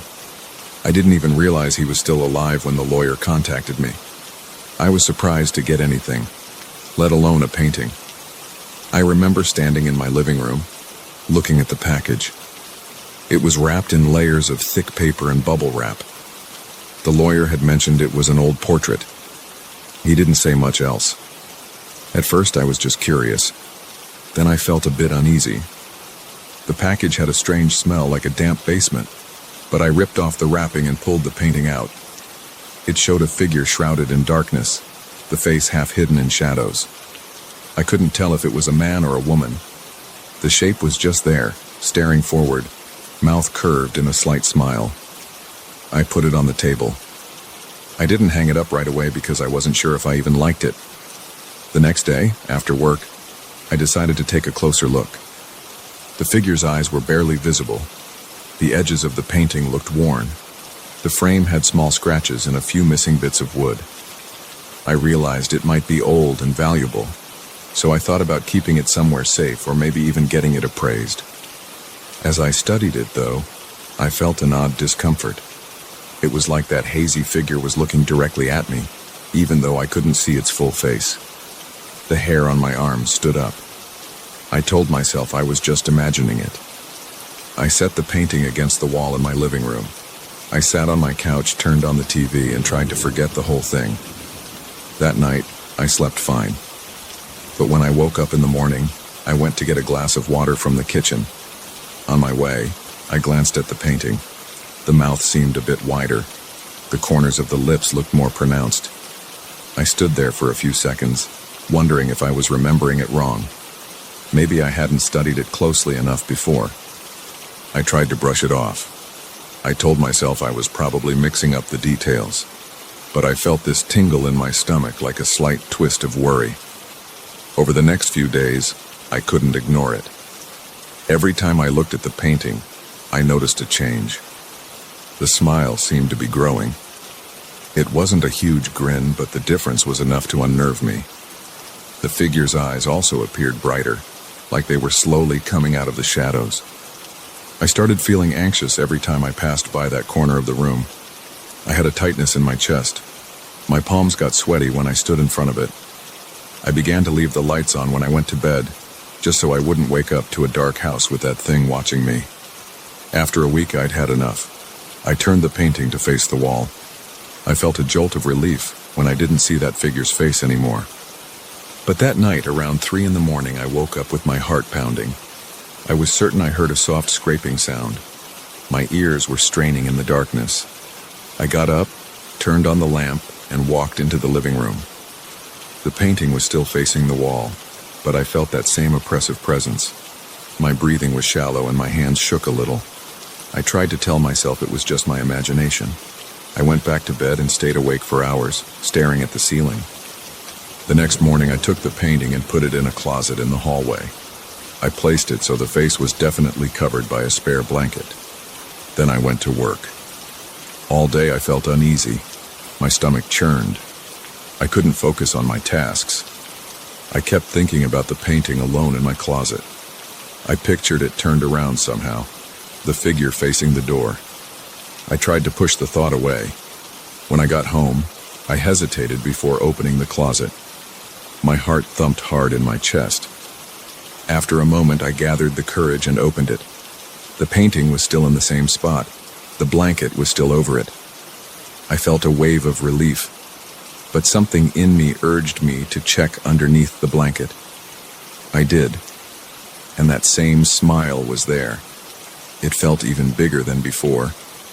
The corners of the mouth were slightly upturned, like the figure was about to speak. My pulse quickened. My hands tingled with pins and needles. I threw the blanket back over it and slammed the closet door shut. That night I couldn't sleep well. I kept thinking I heard footsteps outside my bedroom door, a faint shuffle like someone moving around. My body was covered in a cold sweat. My breathing was shallow. I tried to distract myself by reading on my phone, but my eyes kept drifting to the hallway door. Around 4 in the morning, I got out of bed and marched straight to the closet. I yanked the door open. The painting was out in plain sight, leaning against the wall. The blanket was off to the side, crumpled on the floor. I felt ice in my veins. I definitely remembered leaving the blanket over the painting. I definitely remembered pushing it into a corner. Yet there it was, face forward, like it wanted me to look at it. I didn't scream or anything. Instead, I stood there, heart hammering. My knees felt weak. My breath got stuck in my throat for a few seconds. Then on shaky legs, I grabbed the painting. I stared at the twisted smile. It looked wider than before. I could see the faint outline of teeth. I heard a faint ringing in my ears. I put the painting down the hallway, near the front door, and went back to bed. I didn't sleep at all. The next morning, I decided I was done. I wouldn't keep it. I went out to my garage, found a large cardboard box, and packed the painting inside. I taped it shut. I planned to drive it to a junkyard or a thrift store. I didn't care about its value anymore. I just wanted it out of my house. My hands were shaking as I taped the box, but I felt a little better knowing I was taking action. I got in my car and placed the box in the trunk. I drove around for a while looking for a donation center or somewhere that would accept large items. Eventually, I stopped at a place outside of town. They mostly took clothing and furniture, but I figured a painting might be okay too. The person there said they weren't accepting random art pieces unless I had some documentation. I said I didn't. They told me to check with another place across town. I felt this weird pressure in my chest. It was like the painting didn't want to be left behind. I tried another place and they said something similar. No one wanted an old portrait without any provenance or appraisal. I gave up and drove home. My head was pounding. I parked in the driveway. I was tempted to just toss it in the trash, but the garbage pickup wasn't for another few days. I figured if I left it outside, maybe someone would take it. So I placed the box next to my driveway. Then I went inside. I tried to keep my mind off of it by washing dishes and cleaning my living room. I avoided looking at the spot where the painting used to stand. A few hours later, I heard a rustling sound outside. I looked through the window. The box had fallen over, the tape was peeled back, and I saw part of the frame sticking out. The wind didn't seem strong enough to do that, but I tried not to dwell on it. I opened the door and stared at that box for a minute. Then, feeling tense, I walked outside, closed it up again with fresh tape, and left it there. Night came. I felt jumpy and on edge. Every little noise in the house made me flinch.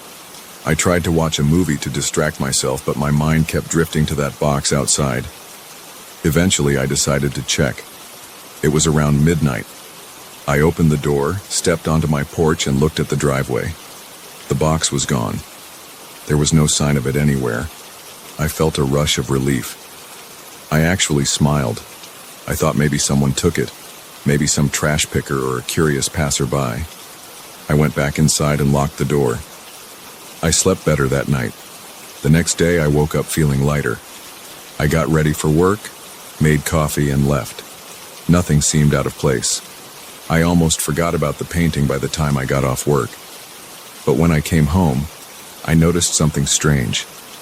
My front door was slightly open, just a crack. I was sure I'd locked it. My heart hammered. I walked inside, flicking the lights on. My entire body tensed. There was the same box sitting in my living room, taped up. The floor around it had small scratches like someone dragged it inside. I could barely breathe. My mouth felt dry. My hands shook as I set my keys on the counter. I knelt down and pulled on the tape. It came loose with a sharp sound. The painting was right there. The figure was clearly visible. The smile looked bigger than before. The shadows around the face seemed lighter, revealing more details. The hair hung close to the forehead. The eyes looked more defined. I almost dropped the painting. I could feel my heartbeat in my ears. I smelled that musty odor again, like stale air in an old cellar. I put the painting back in the box and sealed it shut, pressing the tape down with all my strength. I called a friend and told him I had something weird in my house. I didn't go into detail. I just said I needed help moving it somewhere else. He said he could come by in a few days, but he was busy right now. I hung up and felt this awful crawling sensation on the back of my neck. I decided to keep the box in my garage until my friend could help. The entire time I was moving it, I felt like I was being watched. My arms were covered in goosebumps. My stomach churned. I put the box in the far corner of the garage and leaned some old furniture against it, hoping that would keep it out of sight. I tried to go about my normal routine. I watched some TV shows. I heated up leftover food. I turned on some music, but I kept the volume low. I didn't want to drown out any sounds. Part of me was paranoid that I would hear that box moving again or hear something tapping on the garage door. I went to bed around midnight. I left the hallway light on. Around 2 or 3 in the morning, I woke up with my heart pounding. I was in a cold sweat. My shirt was damp. I sat up and looked at my bedroom door. It was open, and I was sure I'd closed it before sleeping. My throat felt tight. I swung my legs over the side of the bed and stood up. The house was silent. I could hear my own breathing. I crept out into the hallway, feeling like my legs were made of lead. I walked to the garage door. It was unlocked. I opened it. The overhead light was off, but the glow from the hallway spilled into the space. The furniture I'd stacked against the box was pushed aside. The box flap was open. The painting was resting against the wall, facing me. I flinched, stepping back. My heart raced and my mouth went dry. I grabbed the painting, not caring if I damaged it. I heard the wood of the frame creak.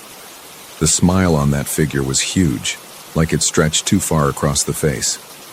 The eyes looked focused on me, like they were pointing right at mine. My breathing was ragged. My shoulders were tense, and my hands felt clammy.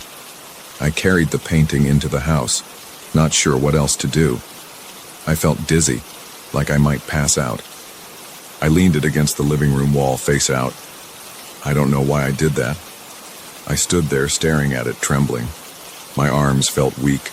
My skin felt cold. I couldn't think clearly. I wanted to get rid of it, but I'd tried that. I tried giving it away. I tried leaving it outside. It always came back. My head started pounding. I felt panic rising, like I couldn't catch my breath. I looked around and realized I had no clear plan. I was stuck with this painting. My mind was blank except for one thought. I couldn't just live with this thing in my house. But I was too afraid to move it again. I ended up pacing the living room until the sun came up.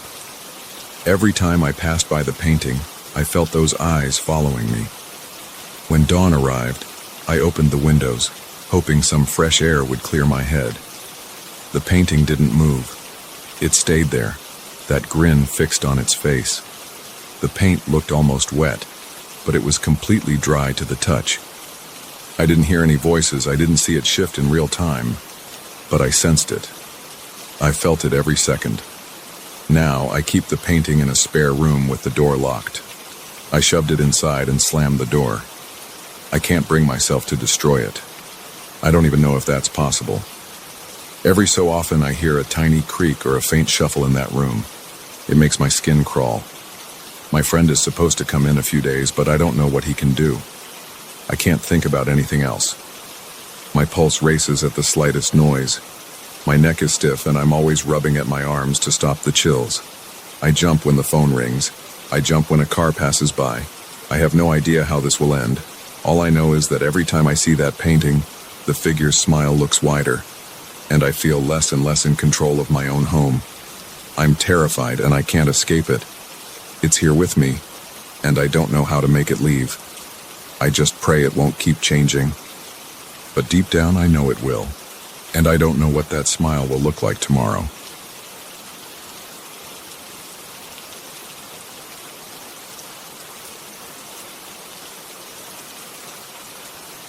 I felt uneasy the moment I walked into that old beach house. The front door creaked in a way that made the hair on my arms stand up. The air smelled like salt and damp wood. My plan was simple: fix up the place, sell it, and move on. I was alone out there, and that suited me. I figured I'd work faster without distractions. The first few days went fine, and I stayed busy cleaning out broken chairs, chipped tiles, and moldy wallpaper. But on the fourth day, I discovered a hidden corner in the storage room. That's when everything started to feel strange. I was in the back of the house clearing out cobwebs. The storage room was cramped, and there was a single window with cracked glass. I moved a heavy box off a shelf and found a smaller box behind it covered in dust. The label was faded. I coughed a bit as I lifted it. It felt heavier than I expected. When I opened it, I saw an old record player and a vinyl record inside a plain sleeve. The label on the record was almost completely peeled off. I wiped it with a rag, but I couldn't read the text. It had weird marks around the center, but no clear title or band name. I set up the record player on a small table. It looked old but sturdy.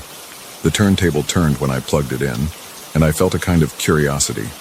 I hadn't listened to a vinyl record in years. I placed the record on it and carefully dropped the needle. Static filled the air, then a slow, soft melody started. It was calm at first. The notes were drawn out, and there was a slight hiss under them. I stood there, arms crossed, listening. After about a minute, I felt a tightness in my stomach. The music sounded calm, but it also made me feel trapped. My breathing got shallow and my palms got sweaty. I couldn't explain why. I stopped the record by lifting the needle. The music cut off, but I still felt that restless energy. I told myself it was just stress from all the work. I had a lot to do, floors to sand, walls to paint, plumbing to fix. I packed up the record player in the box and pushed it aside. But that night, I couldn't sleep well. I kept hearing that slow tune in my head. I rolled around in bed, my heart pounding for no reason. My bedroom was upstairs, and the waves outside usually helped me relax. But I could only focus on that lingering melody, like it was stuck in my ears. The next morning I woke up feeling tired. My shoulders hurt, and I had a headache. I went down to the kitchen and made coffee. I opened the back door to let some fresh air in. The breeze felt good, and I caught the scent of the ocean. For a moment I felt calmer. But as I sipped my coffee, I heard something. It was faint, like a radio playing next door. I followed the sound. It led me to the storage room where I had left the record player. The door was closed, but I could still hear that same tune, slow and drawn out. I thought maybe I had left the player on by accident, so I opened the door. The record player was off. The vinyl was lying on the table, not spinning.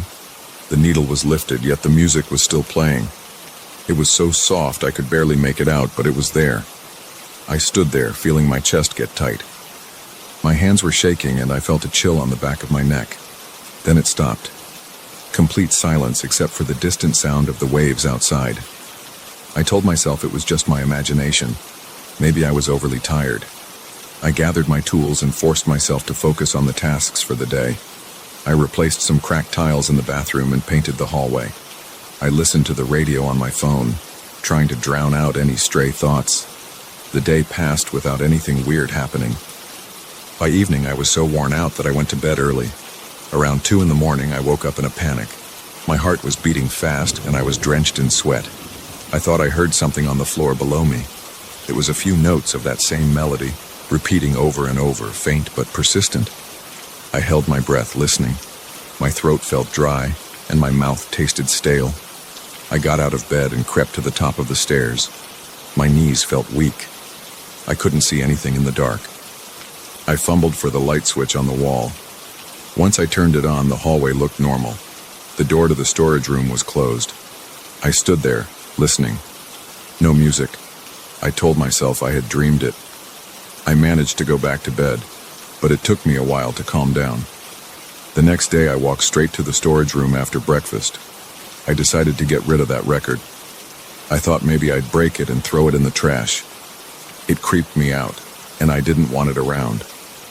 I found it inside the same box. It looked innocent enough, just an old piece of vinyl. But when I touched it, I felt that strange tightness in my chest again. The material of the record felt colder than it should have. I carried it to the backyard, grabbed a hammer, and placed the record on a flat rock near the fence. My hands were trembling and sweat dripped down my forehead. I swung the hammer down hard. The record cracked in half. It felt good to see it broken. I picked up the pieces, wrapped them in a plastic bag, and dumped them into the trash bin near the house. I tied the bag tight and slammed the lid shut. That should have been the end of it. I went back inside and worked on the living room. I replaced some old boards, hammered in new nails, and sealed gaps in the windows. I listened to music on my phone at a decent volume. I felt better knowing that record was gone. By lunchtime, I was in a decent mood. Then I stepped into the storage room to grab more paint. The record player was still on the table, but the record was there too, completely intact, resting on the turntable. No cracks, no chips. I dropped the paint can and nearly fell backward. My hands turned clammy and my ears rang. I walked closer to it, not sure what I was seeing. I touched it. It felt smooth, like it had never been broken. I leaned over, looking for any sign of damage, but it looked fine. I grabbed it off the turntable and almost threw it across the room. My heart raced, my breath came in short bursts. I wanted to check the trash outside, but I was scared of what I might find. I forced myself to go and open the trash bin. The plastic bag was there, but it was empty. No broken pieces. I felt a surge of dread in my stomach. I hurried back inside and sat down on the living room floor. I tried to calm my racing thoughts. My pulse was pounding in my ears. I told myself maybe I had lost it. Maybe I only thought I had broken it, but I remembered the hammer, the crack, and the plastic bag. I couldn't argue with that memory. That night, I couldn't relax. I kept checking every corner of the house. The wind outside sounded louder than usual, and the old windows rattled. I turned on all the lights, hoping that would help me feel less nervous.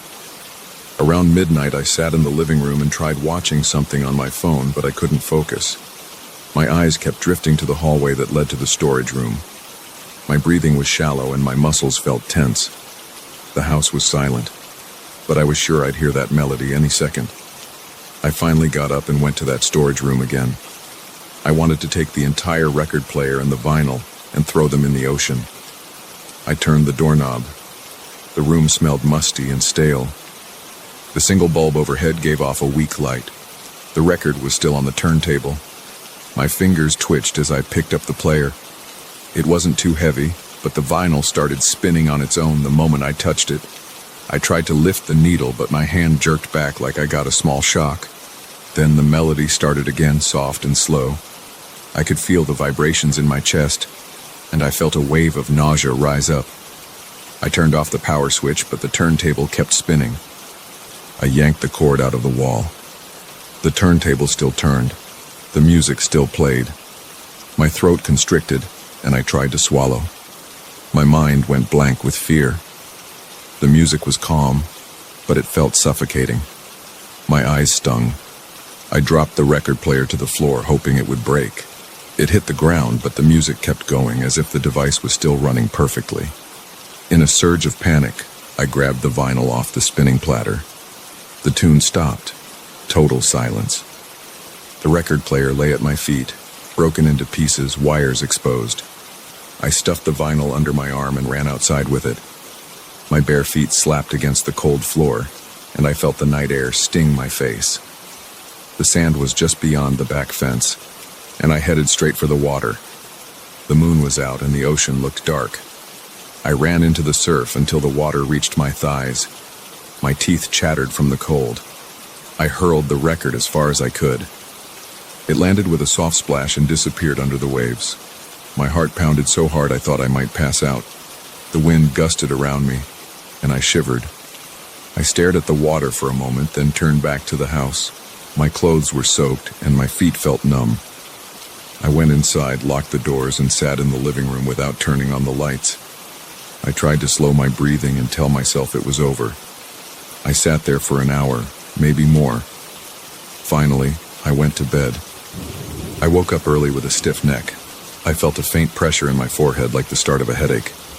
I stood up, not sure what I'd find. The house was quiet. I walked around, checking each room. Everything seemed normal, but I still felt anxious. After a while, I made some coffee and tried to eat a small breakfast, but my appetite was gone. I thought about leaving the house. Maybe I'd abandon this project and never come back. But that would mean accepting that something impossible had happened. I wasn't ready to do that. I spent the morning repairing some loose boards on the back porch. I tried to keep my mind busy. At around noon, I stepped inside to grab a drink of water. I heard a faint melody down the hall. It was the same tune, so soft I almost doubted my own ears. I followed the sound to the storage room again. The record player was lying on the floor where I had left it, broken and useless. The vinyl was back on top, unbroken. The melody played like it was coming from somewhere in the walls. My chest tightened and my palms got sweaty. I wanted to smash the entire thing again, but I realized that wouldn't help. I decided to put the record away in a heavy wooden box, lock it, and bury it somewhere in the backyard. I found an old tool chest that had a sturdy lock. I grabbed the record with trembling hands, put it inside, and snapped the lock shut. Then I walked out to the backyard with a shovel. The day was overcast and the breeze felt clammy on my skin. I picked a spot behind a small row of bushes where the ground was soft. I dug a hole about 3 feet deep. My arms ached from the effort and sweat rolled down my back. Then I dropped the locked chest in, pushed the dirt back, and packed it down with my feet. I stood there for a while, breathing heavily, covered in dirt.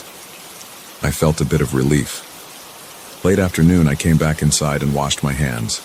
My fingers hurt from gripping the shovel. The house was silent. I checked the storage room.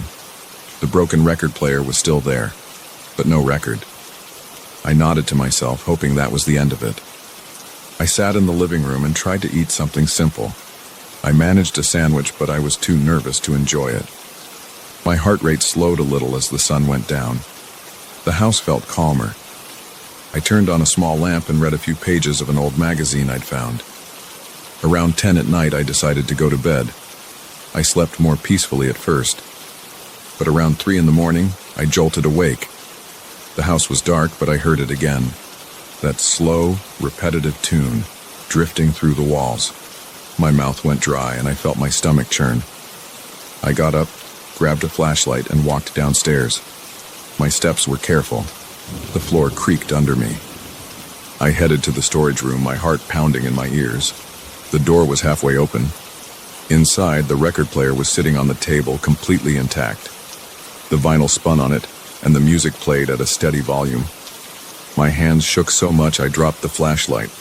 My chest felt tight and I couldn't form any clear thoughts. I just stared at it. I wanted to scream, but I couldn't make a sound.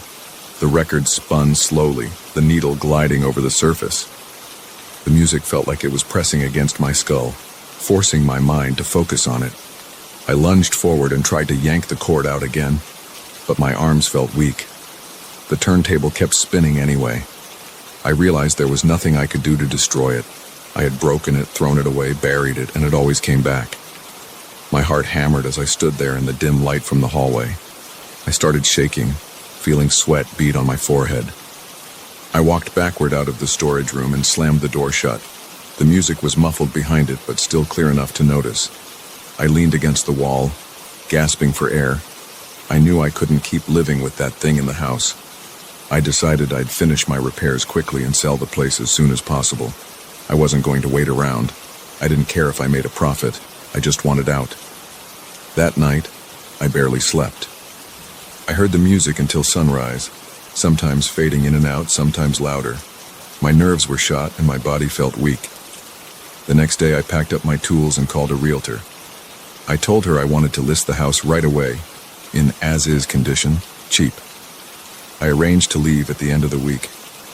I stayed out of the storage room, ignoring the faint echoes of that cursed melody. I worked on the kitchen cabinets and replaced a few broken fixtures. The entire time, my ears kept picking up traces of that tune. I couldn't block it out completely, but I tried my best to pretend I didn't hear it. On my last night there, I slept in the living room with my bag packed next to me. I left the lights on.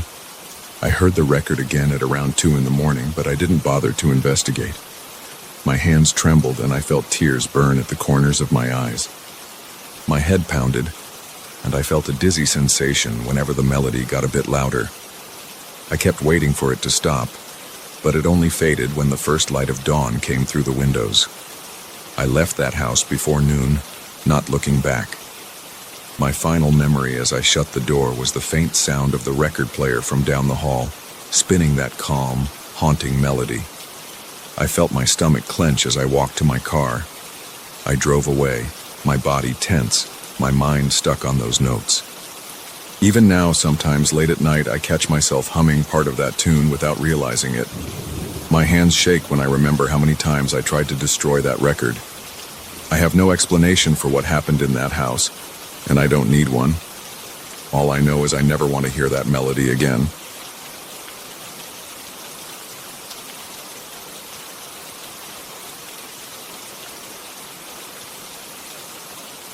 I woke up yesterday morning with a strange sense of tension in my stomach.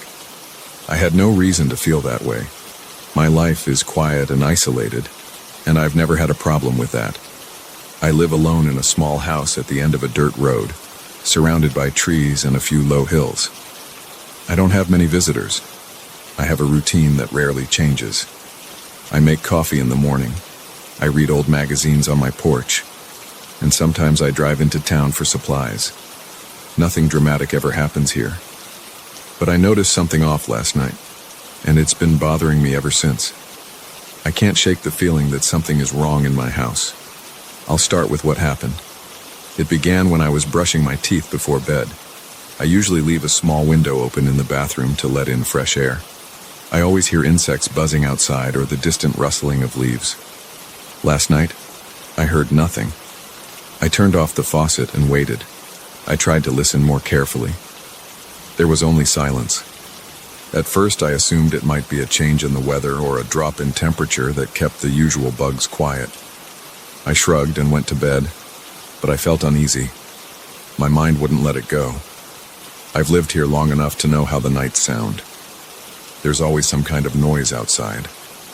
The silence was so complete that it felt unnatural. When I woke up in the middle of the night to go to the bathroom, I noticed the same silence. I turned on the light and looked around. Nothing was wrong with the bathroom itself. The window was open an inch or two, but I heard no wind, no leaves, no crickets. I checked the clock on the wall. I expected to hear its gentle ticking, but there was nothing. It felt like the clock had stopped, but when I looked, I saw the second hand moving. I leaned close to see if there was any sound at all. I couldn't catch even a faint tick.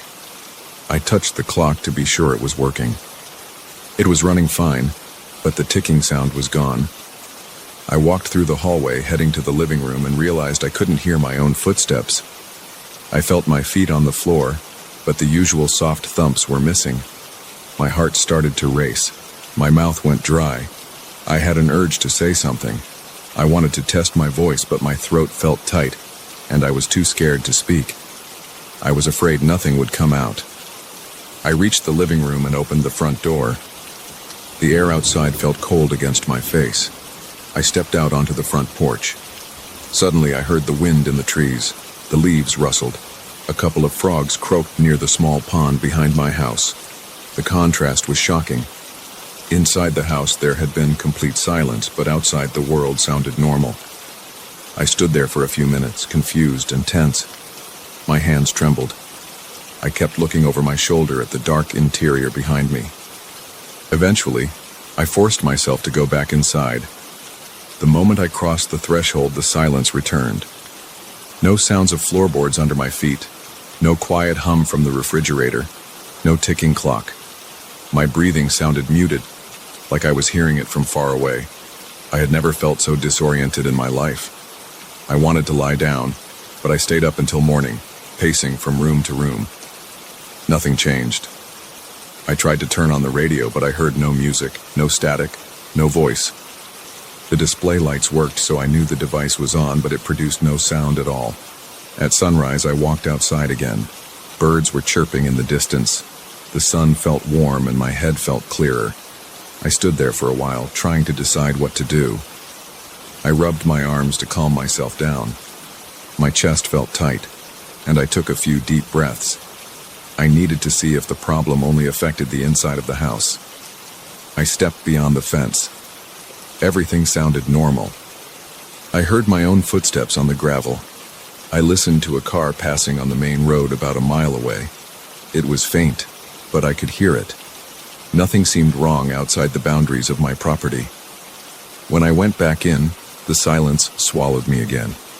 That's the best way I can describe it. It felt like something was consuming all noise. I started testing different spots in the yard, in the driveway, and near the trees. I noticed that the silence extended to my entire property, but the boundary wasn't always clear. The edge seemed to shift a few feet every time I tested it. I'd walk around and feel a bit of wind in my ears, and then I'd move a few steps, and everything would stop. The shift in sound was immediate. One moment I'd hear my shoes on the dirt, and the next moment, silence. I tried talking to myself when I stepped just outside the silent zone. My voice sounded normal.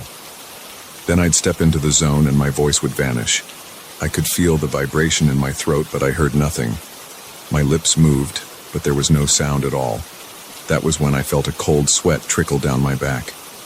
I remember looking around, wondering if someone was doing this on purpose. Could there be some device hidden on my property?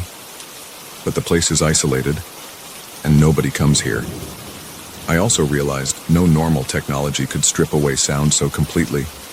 This felt impossible. I started thinking about what might be causing it. My first instinct was to check the house's power, to see if something was short-circuiting. I went to the basement and looked at the fuse box, the wires, the plumbing, and the heating system. Everything seemed normal. I didn't hear a single buzz or hum from the electrical equipment. Usually, there's at least a faint hum from the water heater or the furnace. Now I heard nothing. My heartbeat thumped hard in my chest, but even that was muffled in my ears. I pressed my hand against my chest, feeling the rapid beats. I could feel them, but I couldn't hear them. I lost my appetite around noon. I tried to make a sandwich, but the silence in the kitchen felt unsettling. The knife against the cutting board made no sound. I didn't hear the refrigerator door open or close. The overhead light was on, but I didn't hear the switch click. Every moment reminded me that something abnormal was happening. My nerves were on edge. I felt jumpy, checking over my shoulder every few minutes, expecting, I don't even know. I just felt a constant sense of dread. I decided I couldn't stay in the house. I grabbed my keys, locked the door, and drove into town. The moment I walked past my fence line, I heard the engine rumble, the tires on the gravel, and my footsteps. That brought some relief, but I still felt shaky. I went to the grocery store to pick up a few things I didn't even need, just to calm myself. The automatic doors whooshed open, and I heard the faint beep from the register inside. The normal noises felt comforting, but I couldn't relax. I kept thinking about the silence at home. My skin felt clammy and my hands were unsteady. I parked outside the hardware store next and bought a handful of items that might help me investigate further. I got a small handheld recorder, a cheap microphone, and a sound level meter. I hoped these devices would confirm that I wasn't going crazy. I needed proof that something was happening. I drove back home, feeling the tightness in my chest return as soon as I saw my property. My heart pounded harder.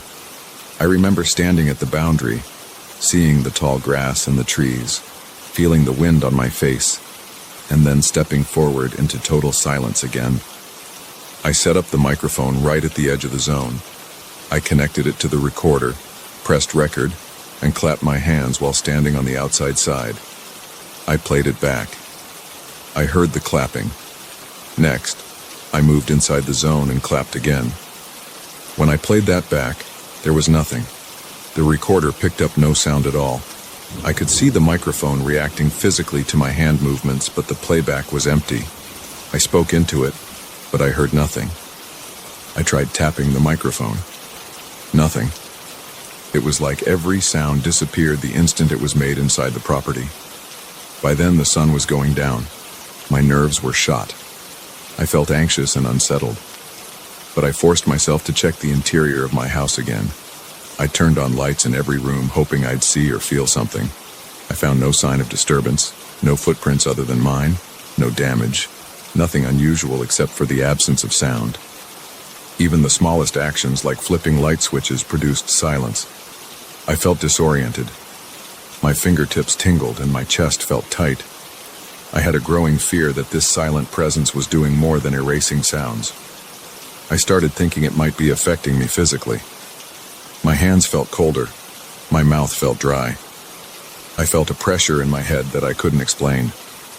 I tried to speak out loud, but I heard nothing, not even a faint vibration in my ears. It was eerie. My lips formed words, but my voice was gone. The silence pressed on me. I left the house and walked down the road a bit. There, I tested my voice again, and it returned. I heard myself speak. I felt so relieved. I almost laughed.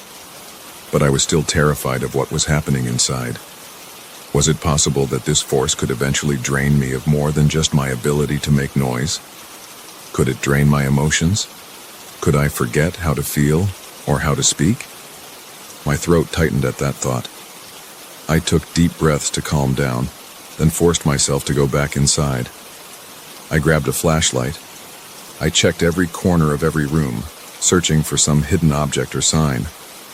The basement was dark, but it was just a normal basement full of old tools, boxes of junk, and a few shelves. I found no clue that would explain this phenomenon.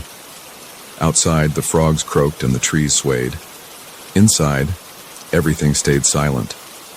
I sat on my couch, leaning forward with my elbows on my knees. I stared at the blank wall, thinking about what to do next. My heart felt slow now. maybe from exhaustion. I realized I couldn't stay in silence forever, but I also couldn't just abandon my house without trying to solve this. I decided I would stay one more night and see if anything changed in the morning. I felt certain I wouldn't be able to sleep, but I had nowhere else to go. I wasn't ready to check into a motel or anything like that. I tried to eat a simple dinner, but I couldn't enjoy it. Chewing made no sound, and it made me feel uneasy. I left most of my food on the plate. After that, I gathered the hardware store items and set them on the coffee table. I sat there with the flashlight in my hand, flicking it on and off, testing if the switch might produce any sound. It didn't. Around midnight, I felt my eyelids droop. I'm not sure how I managed to fall asleep, but I did. When I woke up this morning, I felt stiff and sore. My neck ached. I looked at my phone to check the time, and I saw a bunch of missed texts from a friend. I realized I hadn't told anyone what was going on. I didn't want people to think I'd lost my mind, but I felt the urge to tell someone anyway. I left the house and drove halfway down the dirt road until I could hear the car's engine again. Then I called my friend, told him I was dealing with something at home, but I didn't go into detail. He asked if I was okay. I said I was fine, just stressed. I might have sounded nervous, though, because he asked if I wanted him to visit. I told him I'd let him know. Now I'm sitting at my desk, writing down every detail while I'm standing outside the silent zone near the boundary. I keep looking at the house, trying to make sense of this situation. My plan is to gather more recording devices, maybe even set up cameras. I want to see if I can capture any sign of what's causing this. Part of me feels tempted to run, to leave this property and never come back, but that doesn't solve anything. It's still my home. I can't lie. I feel afraid. My hands are shaking as I type. My stomach feels tight. There's a slight ringing in my ears, but I'm not sure if it's real or if my nerves are messing with me. I'm worried that this thing might be getting stronger, expanding beyond the property. Right now it seems contained, but I'm not sure how long it will stay that way. I'm also worried it could do more than erase sound. My mind keeps jumping to worst-case scenarios, but I don't want to speculate too much. I need facts. Tonight I'll place the recorder at different spots in the house, then check it later outside the zone. I'll see if there's any faint noise or static that might give me a clue. If that fails, I might invite my friend over, though I'm not sure what that would accomplish. I just know I can't face this alone for much longer. The silence is messing with my head. My body feels tense all the time, and my heartbeat feels irregular when I'm inside. Each second without sound makes me feel more isolated. I keep reminding myself that I'm alive, and that I can still hear when I step away. But that doesn't erase my fear that this thing is feeding on more than just noise. I'm writing all this down to stay focused on practical steps. I want to remember the details in case I need to show someone else what's happening. I don't know if anyone will believe me, but I have to try. My house has always been my safe place, but right now it feels like a trap. I'm going back inside after I finish this. I want to see if anything has changed since this morning. Maybe the silence has lifted, but I doubt it. I feel that same pit in my stomach. I feel that same sweat on my palms. I don't know how this will end. I don't see a simple fix, but I refuse to just walk away. I'll keep testing. I'll keep searching for a clue. I need to know what's absorbing every sound in my house and why.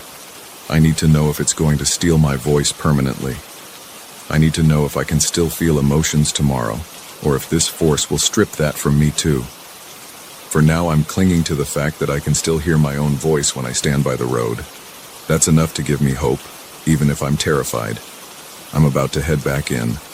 I'll keep documenting everything, step by step. That's all I can do. I won't let this silence swallow me.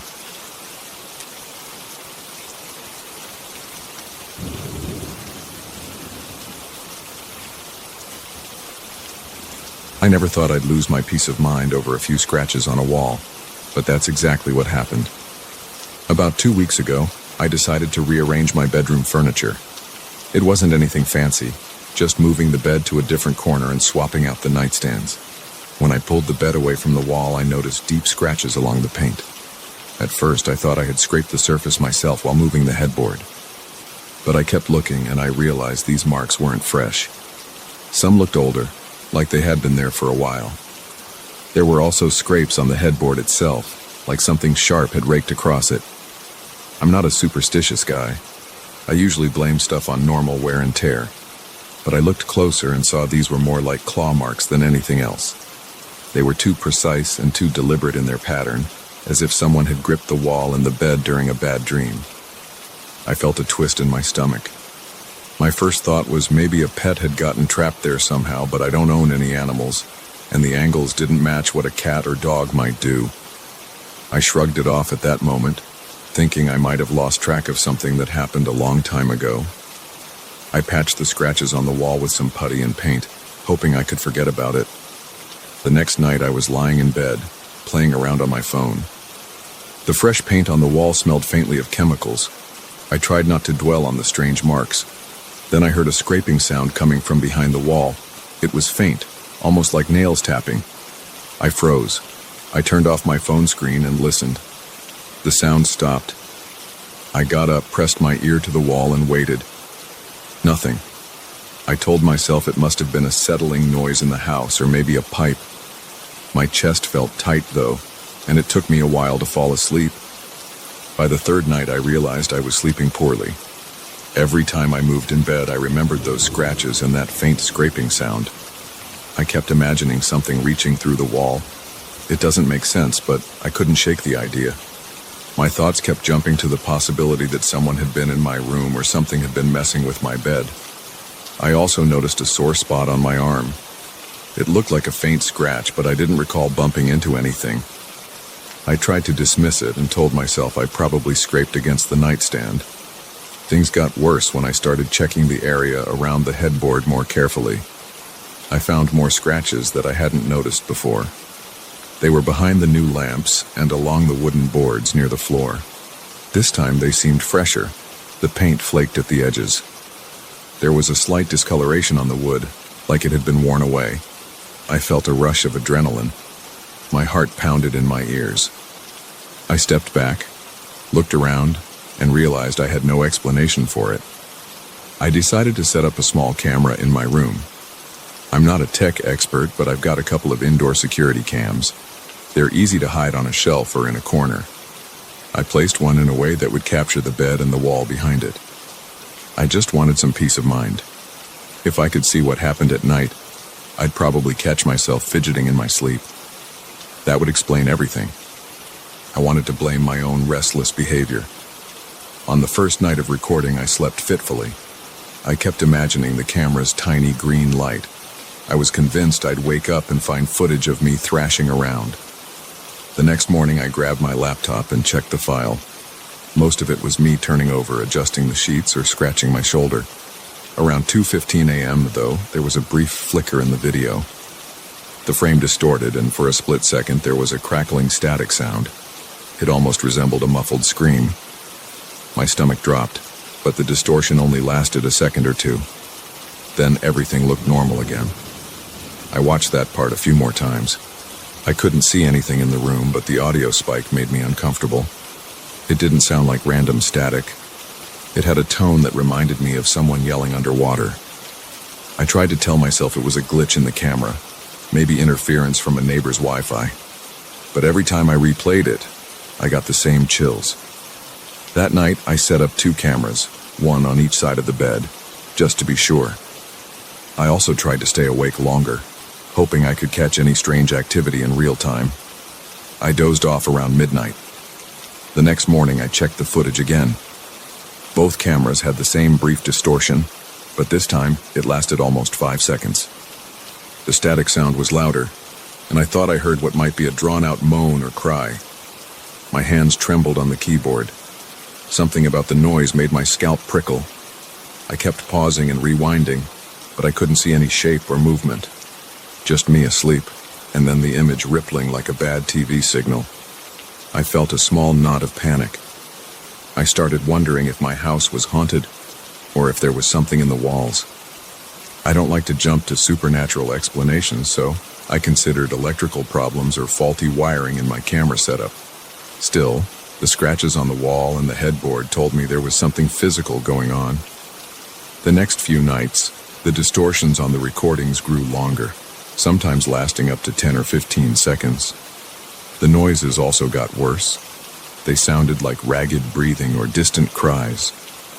At times I thought I could make out faint words, but everything was garbled.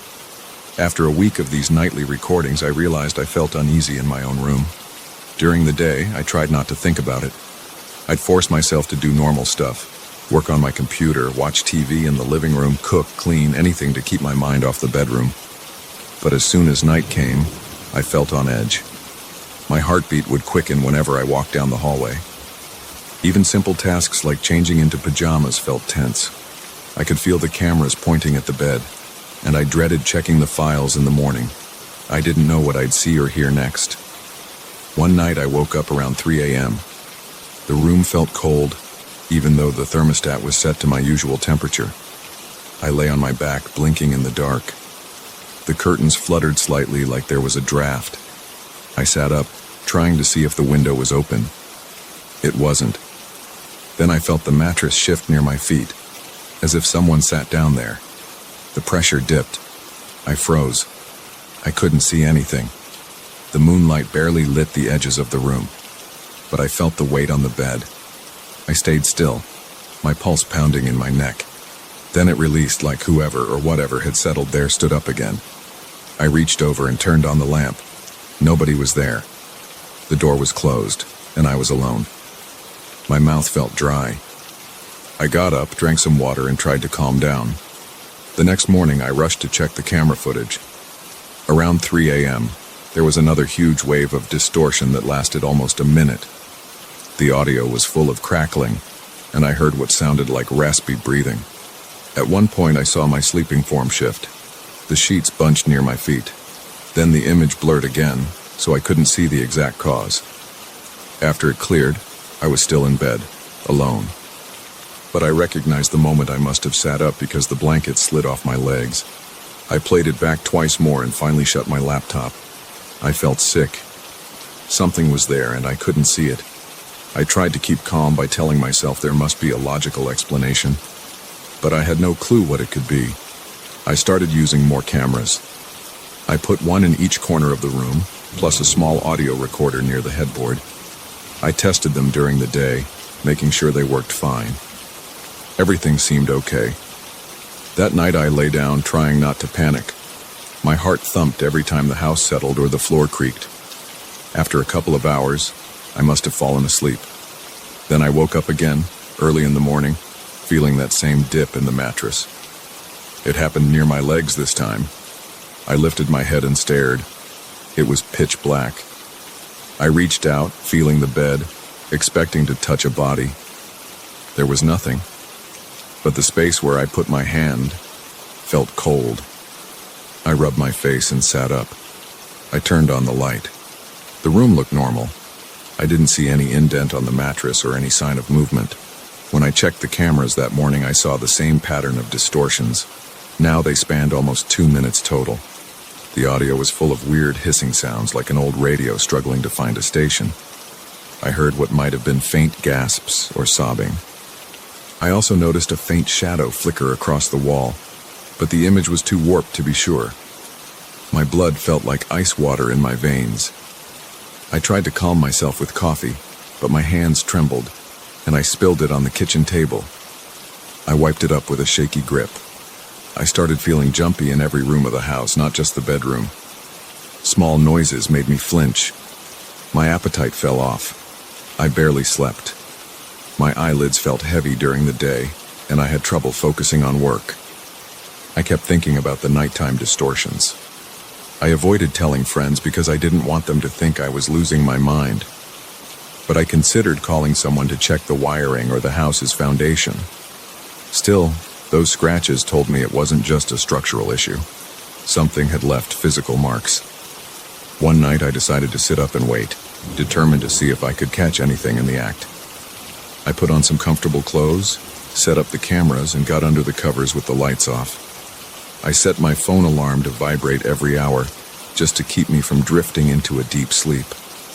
By 2 a.m., My nerves were frayed. I sat there in the dark, blinking at the ceiling, my body tense. Nothing happened. At 3 a.m., I felt a wave of fatigue. I started nodding off. Then I heard a soft creak by the door. My eyes snapped open. I stared, waiting. The door didn't move. Then I heard a thump near the headboard, almost like a fist knocking lightly on wood. My scalp tingled. I forced myself to lean forward, reaching out to flick on the lamp. The instant my hand touched the switch, the mattress sunk near my hip. I jerked sideways, my breath catching. The lamp came on, and I saw the depression in the sheets. It was right next to me, as if someone was crouched there. I couldn't see anyone, but the covers looked pressed down. Then it sprang back up and the sheets fluffed back into place. I could feel my own heartbeat in my throat. I jumped out of bed, turned on every light, and paced around the room. The cameras were still rolling, but I was too scared to do anything else. My mind raced with questions. Was I hallucinating? Was something messing with me? I sat in a chair by the dresser, refusing to turn the lights off again until morning. Around 6 a.m., the sky started brightening. I finally mustered the courage to turn off the cameras and load the files onto my laptop. The footage showed me sitting up, looking alert. The audio recorded a low hum, followed by the thump near the headboard. Then, when the mattress sank, the video warped heavily. I watched my reaction, but the distortion covered up any detail of what caused that depression. I shut my laptop and sighed. My arms felt weak. Over the next few days, I tried to ignore my bedroom as much as possible. I avoided sleeping there until I had no choice. I set up the cameras every single night, but I couldn't bring myself to watch all the footage in the morning. Sometimes I just let the files sit there on the memory card. I felt paranoid. I started imagining movements in my peripheral vision. My neck muscles stayed tight all day. I got headaches from stress. Eventually, I forced myself to check a week's worth of videos in one go. The distortions kept happening. They got longer, the audio got weirder, and sometimes I caught glimpses of dark shapes near the bed. They never formed a clear outline. They appeared as flickers, like shadows that didn't match my body or the furniture. Each time I saw it, I felt my hands shake. I paused, took deep breaths, and kept going. I saw the sheets move on their own a few times. I watched them shift as if someone was crawling across the bed. My heart pounded so hard I felt lightheaded. It's been 2 weeks now since I first saw those scratches. I still haven't found a solid explanation. I haven't told anyone. Every night, I feel this tension in my stomach. And every morning, I feel dread about reviewing the footage. The presence in my room isn't going away. I still wake up to cold spots and that feeling of weight pressing down near my legs or my hip. Sometimes I think I hear faint breathing in my ear. My bedroom is a place I avoid, but I can't avoid it forever. I can't keep sleeping on the couch in the living room. I'm exhausted and I don't know if this is all in my head or if something is truly there. The marks on the wall haven't come back since I patched them, but I haven't looked too closely. A couple of times I thought I saw fresh scratches on the headboard, but I tried not to stare. It feels like every time I pay attention to it, the activity gets worse. When I walk in, the air feels heavier. My eyes water sometimes and my ears pop like there's a pressure change. There's a tightness in my chest that won't go away. My hands are always sweating. The cameras keep capturing that growing static, those distorted frames, and those faint, garbled cries that make my skin crawl. I can't say I've learned anything profound from this. I just know my bedroom isn't the same place it used to be. If I had somewhere else to go, I'd probably leave for a while. But I don't have that option. So every night I power up the cameras, turn off the lights, and wait. I lie there, trying not to think about that weight settling at the foot of my bed. It happens almost every night now, sometimes twice. It's a slow pressure, like a person lowering themselves carefully. I feel my muscles tighten. I clench my fists under the covers. My breathing gets shallow, and my chest aches. I don't move until it goes away. I'm still hoping I'll wake up one day and find out there's a rational cause. Maybe I'll discover a stray piece of hardware in the walls that's messing with the cameras. Or maybe I'll see that I've been scratching the bed in my sleep. But those ideas feel less likely with every passing night. I can't explain the invisible pressure on the mattress. I can't explain the distortions that happen simultaneously on multiple cameras. And I sure can't explain the strange audio that resembles cries or screams. I'm telling this story because I don't know what else to do. I have a normal job, normal routines, and no history of any weird experiences. I just swapped my furniture around and found something that feels impossible to ignore. Maybe one day I'll gather the courage to post the footage online or bring in an expert. But for now, I'm just trying to survive each night without panicking. I check the wall and the headboard almost every morning. The scratches seem the same. Occasionally I run my fingers over them, feeling the grooves. They're real, and they have an unsettling pattern, like nails dug in repeatedly.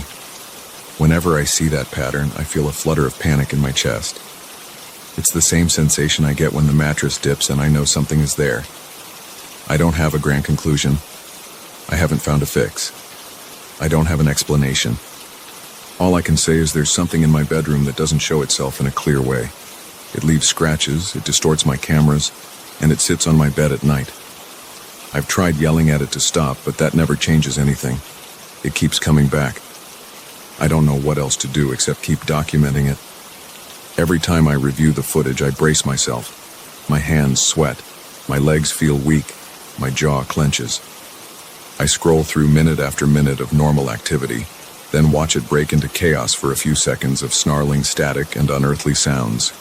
Then it goes back to normal again, leaving me on edge and exhausted.